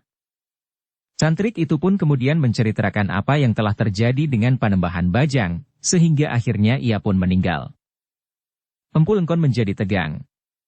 Kemudian katanya, "Aku ingin melihat tubuh Panembahan." Cantrik itu pun kemudian mengantar Empu Lengkon melihat tubuh Panembahan Bajang yang pada beberapa bagian terdapat semacam luka dan memar karena tertimpa bagian-bagian dari atap sanggarnya yang runtuh oleh satu ledakan yang sangat dahsyat dan mengejutkan. Sejenak Empu Lengkon memperhatikan keadaan tubuh Panembahan Bajang. Berdasarkan atas kenyataan yang diamatinya serta beberapa keterangan yang didengarnya dari beberapa orang cantrik padepokan itu, maka Empu Lengkon dapat mengambil satu kesimpulan, meskipun ia tidak dapat mengatakan kesimpulan itu kepada para murid Panembahan Kerdil itu. Ternyata Panembahan Bajang telah dihancurkan oleh ilmunya sendiri yang membantu kekuatan yang tidak dapat ditembusnya, berkata Empu Lengkon di dalam hatinya sendiri. Serta beberapa keterangan yang didengarnya dari beberapa orang cantrik padepokan itu, maka Empu Lengkon dapat mengambil satu kesimpulan, meskipun ia tidak dapat mengatakan kesimpulan itu kepada para murid Panembahan Kerdil itu. Karena itu, maka Empu Lengkon pun telah berusaha untuk mencari, siapakah kira-kira orang yang mampu mengembalikan kekuatan ilmu Panembahan Bajang yang dahsyat itu.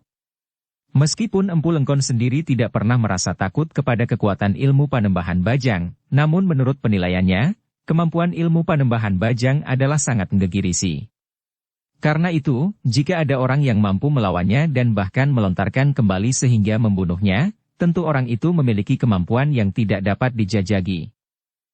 Namun Empu Lengkon tidak membayangkan sama sekali, bahwa satu kekuatan yang dibangun atas 4 kemampuan yang tinggi telah mendorong kembali serangan Panembahan Bajang. 4 orang yang sebenarnya tidak memiliki kemampuan untuk mengatasi kekuatan sebagaimana dilontarkan oleh Panembahan Bajang, namun karena kebulatan hati mereka tertuju kepada Yang Maha Agung untuk mendapatkan perisai perlindungan, maka ternyata bahwa kekuatan mereka berempat dapat melontarkan kembali serangan Panembahan Bajang kepada dirinya sendiri. Empu Lengkon pun hanya dapat menarik nafas dalam-dalam. Tetapi ia tidak dapat memberikan petunjuk apapun kepada para cantrik, karena peristiwa yang terjadi itu merupakan peristiwa yang gelap. Mungkin Panembahan Bajang telah membentur kekuatan para kesatria di Kediri, berkata Empu Lengkon kepada diri sendiri. Lalu, karena di Kediri tentu terdapat banyak kekuatan yang dapat mengimbangi kekuatan Panembahan Bajang. Dan tentu akan terjadi hal yang mungkin sama jika aku melakukan serangan-serangan tersembunyi sebagaimana dilakukan oleh Panembahan Bajang. Namun dalam pada itu, Empu Lengkon tidak segera meninggalkan tempat itu. Ternyata kehadirannya telah memberikan sedikit ketenangan kepada para cantrik. Karena ternyata Empu Lengkon telah ikut membantu memecahkan persoalan-persoalan yang dihadapi para cantrik untuk menyelenggarakan mayat Panembahan Bajang. Aku akan berada di sini sampai semuanya selesai, berkata Empu Lengkon yang menjadi iba melihat keadaan para cantrik yang kebingungan. Sementara itu, maka mereka yang berjalan menuju Kediri tengah beristirahat di sebuah ara-ara perdu. Ternyata bahwa ketika mereka sempat duduk, justru terasa bahwa mereka memang sudah mulai letih. Demikianlah maka Mahisa Bungalan pun telah berkata kepada kedua adiknya. Beristirahatlah. Mungkin kalian ingin tidur barang sekejap. Kita akan bergantian berjaga-jaga. Mahisa Murti dan Mahisa Pukat pun segera mencari tempat. Sekilas mereka melihat Pangeran Lembu Sabdata duduk bersandar sebongkah batu padas. Tatapan matanya yang kosong terlempar jauh ke keremangan malam. Namun keduanya sama sekali tidak berbuat sesuatu, karena di tempat itu pula ada Pangeran Singanarpada. Segala sesuatunya tentu akan dilakukan oleh Pangeran Singanarpada itu bagi kepentingan adiknya yang kurang menyadari apa yang telah terjadi atas dirinya itu. Namun dalam pada itu, Pangeran Singanarpada tidak membuat adiknya tertidur. Dibiarkannya Pangeran Lembu Sabdata duduk merenungi gelapnya malam sebagaimana hatinya yang gelap. Tetapi dengan demikian maka Pangeran Singanarpada harus mengawasinya terus-menerus agar adiknya itu tidak hilang tanpa diketahui kemana perginya. Dalam pada itu, maka Mahisa Murti dan Mahisa Pukat pun telah mendapatkan tempat untuk berbaring. Ternyata sisa malam tinggal beberapa saat saja. Namun keduanya memang sempat memejamkan matanya dan tidur sejenak. Tetapi mereka pun segera terbangun ketika langit menjadi terang. Berdua mereka pergi ke sungai yang airnya meskipun sedikit tetapi jernih. Keduanya sempat mandi dan membersihkan dirinya, sehingga dengan demikian maka tubuh mereka pun terasa menjadi segar setelah mereka sempat tidur beberapa kejap. Setelah keduanya, barulah Pangeran Singanarpada dan Mahisa Bungalan yang turun ke sungai. Pangeran Singanarpada telah mengajak Pangeran Lembu Sabdata dengan cara yang khusus untuk ikut pergi ke sungai dan membersihkan dirinya pula. Meskipun kemudian mereka telah selesai mandi dan membersihkan diri, namun mereka tidak segera meninggalkan tempat itu. Mereka tidak tergesa-gesa melanjutkan perjalanan justru di siang hari. Mereka berusaha untuk menghindarkan diri sejauh-jauhnya dari perhatian orang banyak, bahwa mereka telah membawa sesuatu yang sangat berharga.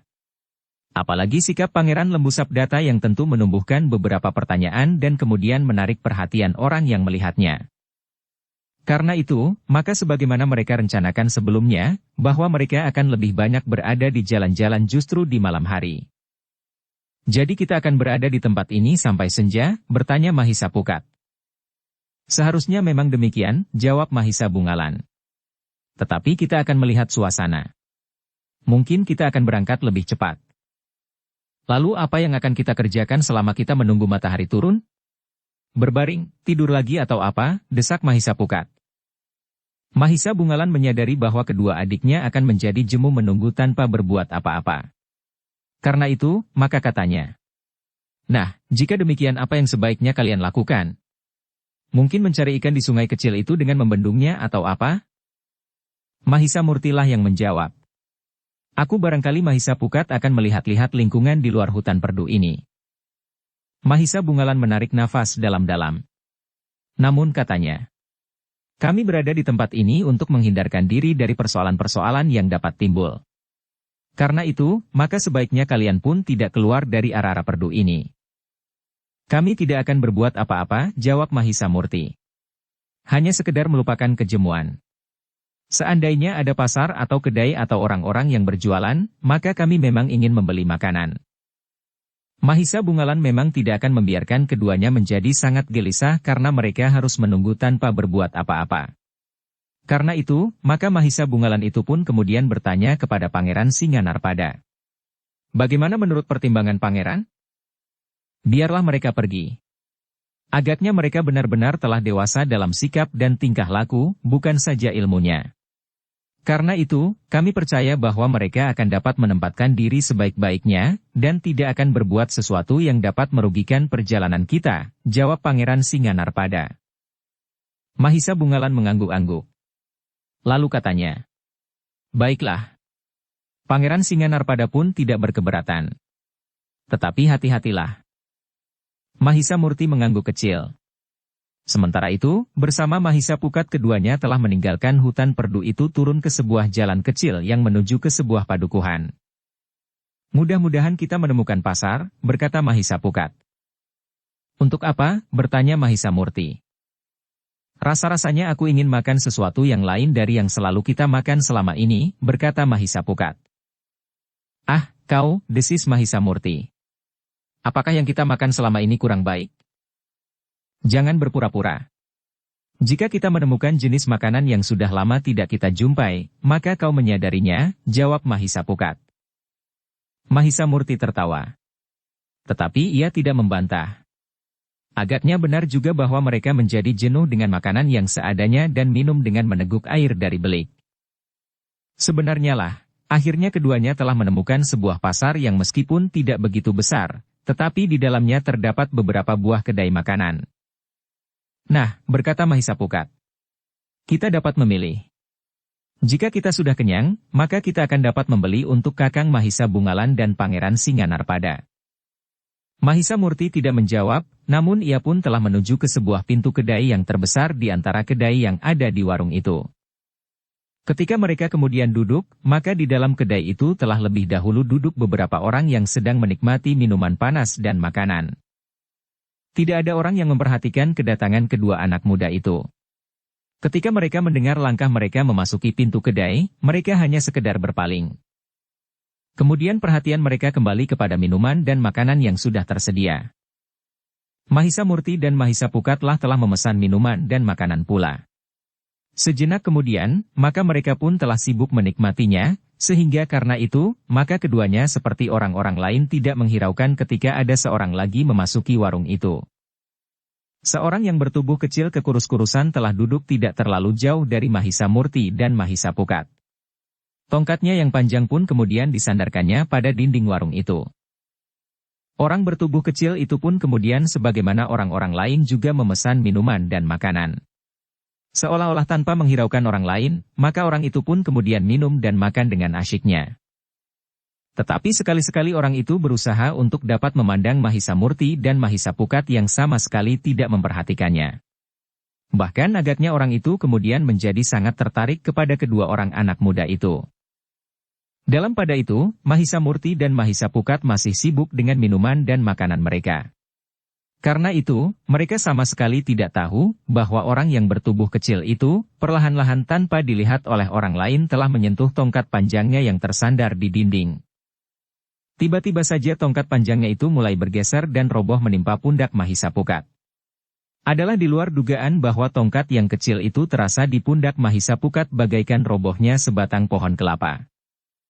Di luar sadarnya, karena yang terjadi itu sama sekali tidak disangkanya, Mahisa Pukat telah mengaduh sambil meloncat berdiri. Mahisa Murti pun terkejut pula. Tongkat yang dikibaskan dari pundak Mahisa Pukat itu hampir saja menimpanya. Namun tongkat itu telah terjatuh dan menimpa tempat duduk yang terbuat dari bambu. Seisi kedai itu terkejut bukan buatan. Bahkan orang-orang yang duduk di ujung tempat duduk bambu itu pun telah jatuh terlentang menimpa dinding kedai itu, karena tempat duduk dari bambu yang tertimpa oleh tongkat panjang itu menjadi roboh. Orang-orang itu pun kemudian tertatih-tatih berdiri. Beberapa orang menjadi marah. Tanpa memikirkan sebab dan terjadinya mereka memaki orang yang membawa tongkat itu. Namun Mahisa Murti dan Mahisa Pukat telah menilai peristiwa yang terjadi itu bukannya sekedar satu kebetulan sebagaimana orang-orang lain menganggap. Beberapa orang marah karena orang bertubuh kecil itu dianggap tidak berhati-hati dengan tongkatnya. Namun mereka tidak berpikir sama sekali bahwa tongkat itu pada keadaan wajar tentu tidak akan dapat merobohkan tempat duduk yang meskipun terbuat dari bambu tetapi cukup kuat sebagai tempat duduk bagi beberapa orang. Orang bertubuh kecil itu ternyata tidak menjawab sama sekali, yang diperhatikannya adalah justru Mahisa Murti dan Mahisa Pukat. Sementara itu, dengan mengerahkan daya tahannya, Mahisa Pukat berusaha mengatasi rasa sakitnya. Tulangnya terasa bagaikan retak. Tetapi karena kemampuannya serta ketahanan tubuhnya yang tinggi, maka lambat laun ia berhasil menguasai perasaan sakitnya. Tetapi Mahisa Pukat tidak menunjukkan bahwa rasa sakitnya itu telah dapat diatasinya. Ia masih saja menyeringai dengan memegang pundaknya dan bahkan kemudian ia pun telah mengaduh pula beberapa kali. Orang bertubuh kecil itu pun kemudian mengambil tongkatnya yang telah merusakkan salah satu tempat duduk di kedai itu. Dilemparkannya beberapa keping uang kepada pemilik warung itu, kemudian tanpa mengucapkan kata apapun juga, ia telah melangkah keluar. Beberapa orang yang masih ada di dalam kedai itu masih saja mengumpat-umpat. Apalagi yang telah terjatuh karena tempat duduknya rusak tertimpa tongkat panjang itu. Sementara itu, Mahisa Murti telah berbisik di telinga Mahisa Pukat. "Bagaimana?" "Tidak apa-apa," jawab Mahisa Pukat. "Kau nampak kesakitan," berkata Mahisa Murti. Gar itu telah menjilat reruntuhan yang menimpanya. "Aku sengaja berbuat begitu. Mungkin masih akan ada kelanjutannya. Mudah-mudahan tidak akan mengganggu perjalanan kita, apalagi dengan mahkota dan pangeran lembu Sabdata," jawab Mahisa Pukat. Mahisa Murti mengangguk-angguk. Namun kemudian ia berdesis. "Apalagi sebabnya orang itu berbuat demikian atas kita?" "Entahlah," sahut Mahisa Pukat. "Tetapi kita memang harus berhati-hati. Mudah-mudahan, sekali lagi mudah-mudahan, tidak akan mengganggu perjalanan kita. Kakang Mahisa Bungalan tentu akan menyalahkan kita." Mahisa Murti mengangguk-angguk. Namun ia pun kemudian mengambil uangnya dan memberikannya kepada pemilik kedai itu sesuai dengan makanan dan minuman yang telah mereka habiskan. Keduanya pun kemudian keluar dari kedai itu dengan penuh kewaspadaan. Mereka yakin bahwa orang bertubuh kecil itu tidak akan membiarkannya pergi begitu saja. "Kemana orang itu?" desis Mahisa Pukat. "Entahlah," sahut Mahisa Murti. "Tetapi kita tentu akan bertemu lagi. Kita tidak usah susah-susah mencarinya." Orang itu tentu akan datang menemui kita. Mungkin dengan sikap yang ramah, tetapi mungkin dengan wajah yang garang dan menantang kita untuk berkelahi tanpa sebab. Tetapi ia baik terhadap pemilik kedai itu. Ia memberikan ganti pada ambennya yang rusak dan barangkali makanan yang tumpah dengan beberapa keping uang yang tentu lebih banyak dari nilai barang-barang itu yang sebenarnya, berkata Mahisapukat. Mahisamurti mengangguk-angguk. Lalu katanya, marilah, tetapi kita tidak dapat langsung kembali ke tempat Kakang Mahisa Bungalan dan Pangeran Singanarpada. Mahisapukat mengangguk-angguk. Mereka berdua pun kemudian meninggalkan tempat itu. Tetapi mereka tidak langsung menuju tempat kakaknya menunggu. Sebenarnya lah sebagaimana dikatakan oleh Mahisamurti, mereka memang tidak usah mencari orang bertubuh kecil dan bertongkat panjang itu. Ketika keduanya keluar dari padukuhan, maka mereka telah melihat orang bertubuh kecil dan bertongkat panjang itu duduk di bawah sebatang pohon gayam yang besar sambil memeluk tongkatnya. Itulah, berkata Mahisamurti. Mahisapukat menarik nafas dalam-dalam. Katanya, orang itu memang sedang mencari persoalan. Tetapi tentu bukannya satu kebetulan. Orang itu tentu mempunyai kepentingan dengan kita dan mungkin dengan Kakang Mahisa Bungalan atau Pangeran Singanarpada. Mahisamurti tidak menjawab, sementara Mahisapukat mulai lagi meraba-raba pundaknya sambil menyeringai, seolah-olah pundaknya itu menjadi sangat sakit, atau tulangnya menjadi retak karenanya. Beberapa saat kemudian, keduanya menjadi semakin dekat dengan orang yang duduk di bawah pohon gayam itu. Mahisamurti pun kemudian berdesis. Hati-hatilah. Mungkin ia seorang laki-laki. Tetapi mungkin ia seorang yang licik dan menyerang dengan tiba-tiba saja tanpa memberi isyarat lebih dahulu. Meskipun Mahisapukat masih saja menyeringai menahan sakit, namun ia telah bersiap menghadapi segala kemungkinan. Sebenarnya lah ketika mereka melewati orang yang duduk itu, ternyata orang itu telah menyilangkan tongkatnya melintang jalan. Meskipun panjang tongkat itu tidak selebar jalan yang dilalui oleh Mahisamurti dan Mahisapukat, namun keduanya telah berhenti. Dengan nada datar Mahisamurti bertanya, "Apa maksudmu menghalangi langkahku Kisanak?" Orang itu pun kemudian bangkit berdiri. Dia matinya Mahisapukat yang masih memegangi pundaknya. Kemudian dengan nada datar ia bertanya, "Apakah pundakmu terasa sakit?" "Apakah maksudmu dengan menyakiti aku Kisanak?" bertanya Mahisapukat. "Tulangku serasa patah dan tanganku seakan-akan tidak mampu bergerak sama sekali." Orang itu mengangguk-angguk. Katanya, "Tetapi kau telah membuat aku menjadi heran. Meskipun kau mengatakan bahwa tulang-tulangmu terasa sakit, tetapi kau masih mampu berdiri tegak dan berjalan meninggalkan kedai itu. Jadi, bagaimana seharusnya menurut nalarmu?" bertanya Mahisapukat. "Apakah aku harus mati?" "Seandainya kau tidak mati, maka kau harus menjadi lumpuh atau sama sekali tidak dapat keluar dari kedai itu," jawab orang itu. "Kenapa? Bukankah tongkatmu tidak lebih dari sebatang tongkat kecil dan panjang? Apakah dengan tongkat itu kau memang terbiasa membunuh orang atau membuatnya lumpuh dan tidak berdaya seperti aku?" bertanya Mahisapukat. "Kau masih dapat berjalan sampai ke tempat ini. Karena itu aku menunggumu. Kau harus ditimpa tongkat ini sekali lagi agar kau benar-benar menjadi lumpuh atau mati," berkata orang bertubuh kecil itu. "Ah," desah Mahisapukat. "Apakah kau sampai hati berbuat demikian terhadapku? Apakah sebenarnya salahku dan apakah sebenarnya persoalan yang ada di antara kita?" "Kenapa kau tanyakan persoalan yang ada di antara kita?" orang itu justru bertanya. "Jika aku ingin membunuh seseorang maka aku tidak pernah berpikir apakah aku mempunyai persoalan dengan orang itu atau tidak." Mahisamurti menarik nafas dalam-dalam. Lalu katanya, "Kisanak, marilah kita berterus terang. Apakah maumu sebenarnya, agar semuanya menjadi jelas? Kau sudah menyakiti pundak saudaraku. Sekarang kau berniat untuk membunuh kami. Aku yakin bahwa yang kau katakan itu bukannya yang sebenarnya. Mungkin kau memang ingin membunuh kami, tetapi tentu ada persoalan yang mendorong melakukannya. Tidak seperti yang kau katakan, bahwa hal itu kau lakukan karena kau ingin melakukannya." Orang bertubuh kecil itu mengangguk-angguk. Katanya, "Ternyata kalian memang bukan orang kebanyakan. Kecuali itu tidak hancur, kau pun menangkap persoalan di antara kita dengan sikap dewasa. Apapun menurut penilaianmu, desis Mahisa Murti. Orang itu termangu-mangu sejenak. Dipandanginya kedua anak muda itu berganti-ganti. Untuk beberapa saat kedua belah pihak saling berdiam diri.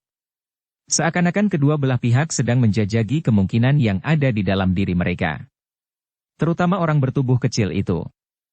Dengan cermat ia melihat pundak Mahisa Pukat yang masih saja dipeganginya seakan-akan pundak itu masih terasa sakit. Namun tiba-tiba saja orang bertubuh kecil itu berkata, "Anak muda, jangan berpura-pura. Aku tahu, kau sudah berhasil mengatasi perasaan sakitmu. Dengan demikian maka kau tentu seorang anak muda yang pilih tanding. Tetapi justru karena itu maka keinginan untuk membunuh dan saudaramu menjadi semakin mendesak." "Itu bukan soal," jawab Mahisa Pukat sambil melepaskan pundaknya. "Tetapi bahwa kau tahu aku berhasil mengatasi perasaan sakitku merupakan satu kemampuan penglihatan yang luar biasa. Sekali-sekali aku juga ingin memujimu, meskipun pujian yang keluar dari mulutku tidak akan lebih berarti dari pujian yang keluar dari mulutmu." Orang bertubuh kecil itu mengerutkan keningnya. Namun ia pun kemudian menarik nafas dalam-dalam.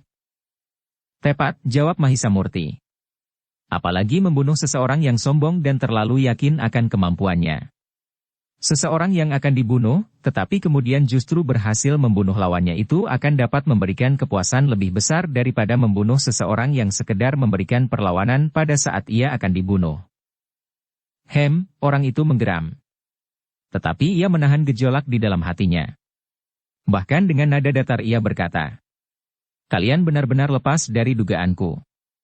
Yang aku hadapi sekarang bukan anak-anak muda sebagaimana aku lihat. Tetapi marilah, mumpung masih ada waktu. Aku masih mempunyai tugas yang lain. Aku masih harus membunuh 7 orang lagi, karena di antara 10 orang yang harus aku bunuh, aku baru berhasil membunuh 1 orang. Sekarang aku akan membunuh 2 orang lagi." "Kenapa baru seorang?" bertanya Mahisa Pukat. "Yang aku jumpai memang baru seorang," jawab orang bertubuh kecil itu. "Beruntunglah bahwa sekarang aku menjumpai 2 orang sekaligus. Jika aku dapat menjumpai 5 atau 7 orang yang lain sekaligus, pekerjaanku akan semakin cepat, karena aku akan dapat membunuh mereka bersama-sama dalam satu saat seperti yang akan aku lakukan atas kalian." Tetapi Mahisa Murti justru tertawa karenanya. Lalu katanya, "Kau memang aneh. Kau sendiri mengatakan bahwa sebaiknya kita tidak usah berpura-pura, meskipun kau tidak akan mengatakan sebab yang sebenarnya. Tetapi kau masih mengigau saja seperti seorang yang sakit panas." Orang itu mengerutkan keningnya. Tetapi tiba-tiba ia pun tersenyum juga. Katanya, "Aku lupa bahwa aku berhadapan dengan anak-anak muda yang telah dewasa. Tetapi baiklah. Aku sekarang bersungguh-sungguh. Jika kalian memang jantan, marilah kita benar-benar pergi ke pategalan itu." Mahisa Murti dan Mahisa Pukat tidak menjawab. Tetapi mereka pun kemudian melangkah ke pategalan bersama orang yang bertubuh kecil itu. Demikian mereka sampai di pategalan, maka mereka pun segera mencari tempat yang paling baik untuk bertempur. Karena tujuan mereka pergi ke pategalan itu adalah untuk berkelahi.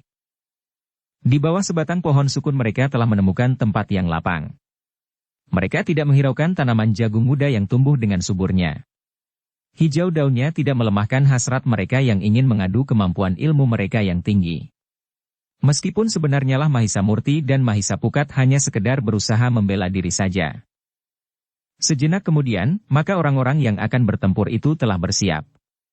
Orang bertubuh kecil itu telah siap mempergunakan tongkatnya, sementara Mahisa Murti dan Mahisa Pukat telah menyiapkan pedang pendek mereka, jenis senjata yang dapat mereka bawa di bawah kain panjang mereka. Orang bertubuh kecil yang telah siap untuk menyerang itu pun masih sempat berkata, "Salah seorang di antara kalian telah dapat merasakan betapa tongkatku memiliki kekuatan yang sulit untuk dilawan. Itu pun belum lagi tersalur, kekuatan ilmuku. Kalian dapat membayangkan, jika tongkat aku ayunkan langsung mengenai tubuh kalian." Mahisa Pukat yang telah dikenai tongkat itu pun mengerutkan keningnya. Dipandanginya Mahisa Murti sekilas, namun kemudian ia pun memandang orang bertubuh kecil itu sambil menjawab, "Kisanak, pundakku yang dikenai tongkatmu memang sakit. Itu pun belum kau salurkan kekuatan ilmu dan tidak langsung kau ayunkan ke tubuhku. Namun sementara itu aku pun juga tidak siap mengalami benturan dengan tongkatmu sehingga aku pun belum mempersiapkan daya tahanku dengan melambari ilmuku untuk melawan tongkatmu. Orang bertubuh kecil itu menarik nafas dalam-dalam. Katanya hampir bergumam. Kalian memang anak-anak yang sombong. Tetapi sebentar lagi kalian akan merasakan betapa kesombongan kalian telah menjerumuskan kalian ke dalam kesulitan. Sombong atau tidak sombong kami sudah terjerumus ke dalam kesulitan, jawab Mahisa Murti. Lalu, karena itu, marilah kita bertempur. Siapakah yang terbukti akan mati di sini? Orang bertubuh kecil itu pun kemudian bergeser setapak sambil mengayunkan tongkatnya. Perlahan-lahan namun terasa bahwa tongkat itu benar-benar berbahaya jika mengenai tubuh mereka. Karena itu, maka baik Mahisa Murti maupun Mahisa Pukat menyadari bahwa mereka harus berusaha selalu menghindari sentuhan tongkat panjang orang bertubuh kecil itu. Karena sentuhannya benar-benar akan dapat memecahkan tulang-tulangnya. Mahisa Murti dan Mahisa Pukat itu pun kemudian merenggang. Mereka akan langsung menghadapi orang bertubuh kecil itu berpasangan. Dengan memutar pedang pendek masing-masing keduanya berusaha untuk berada di tempat yang seberang menyeberangi orang yang bertubuh kecil itu. Dengan demikian maka keduanya akan dapat memecah perhatian orang bertubuh kecil yang bertongkat panjang itu. Sejenak kemudian, maka tongkat itu mulai terayun. Namun kedua orang anak muda itu telah bersiap sepenuhnya.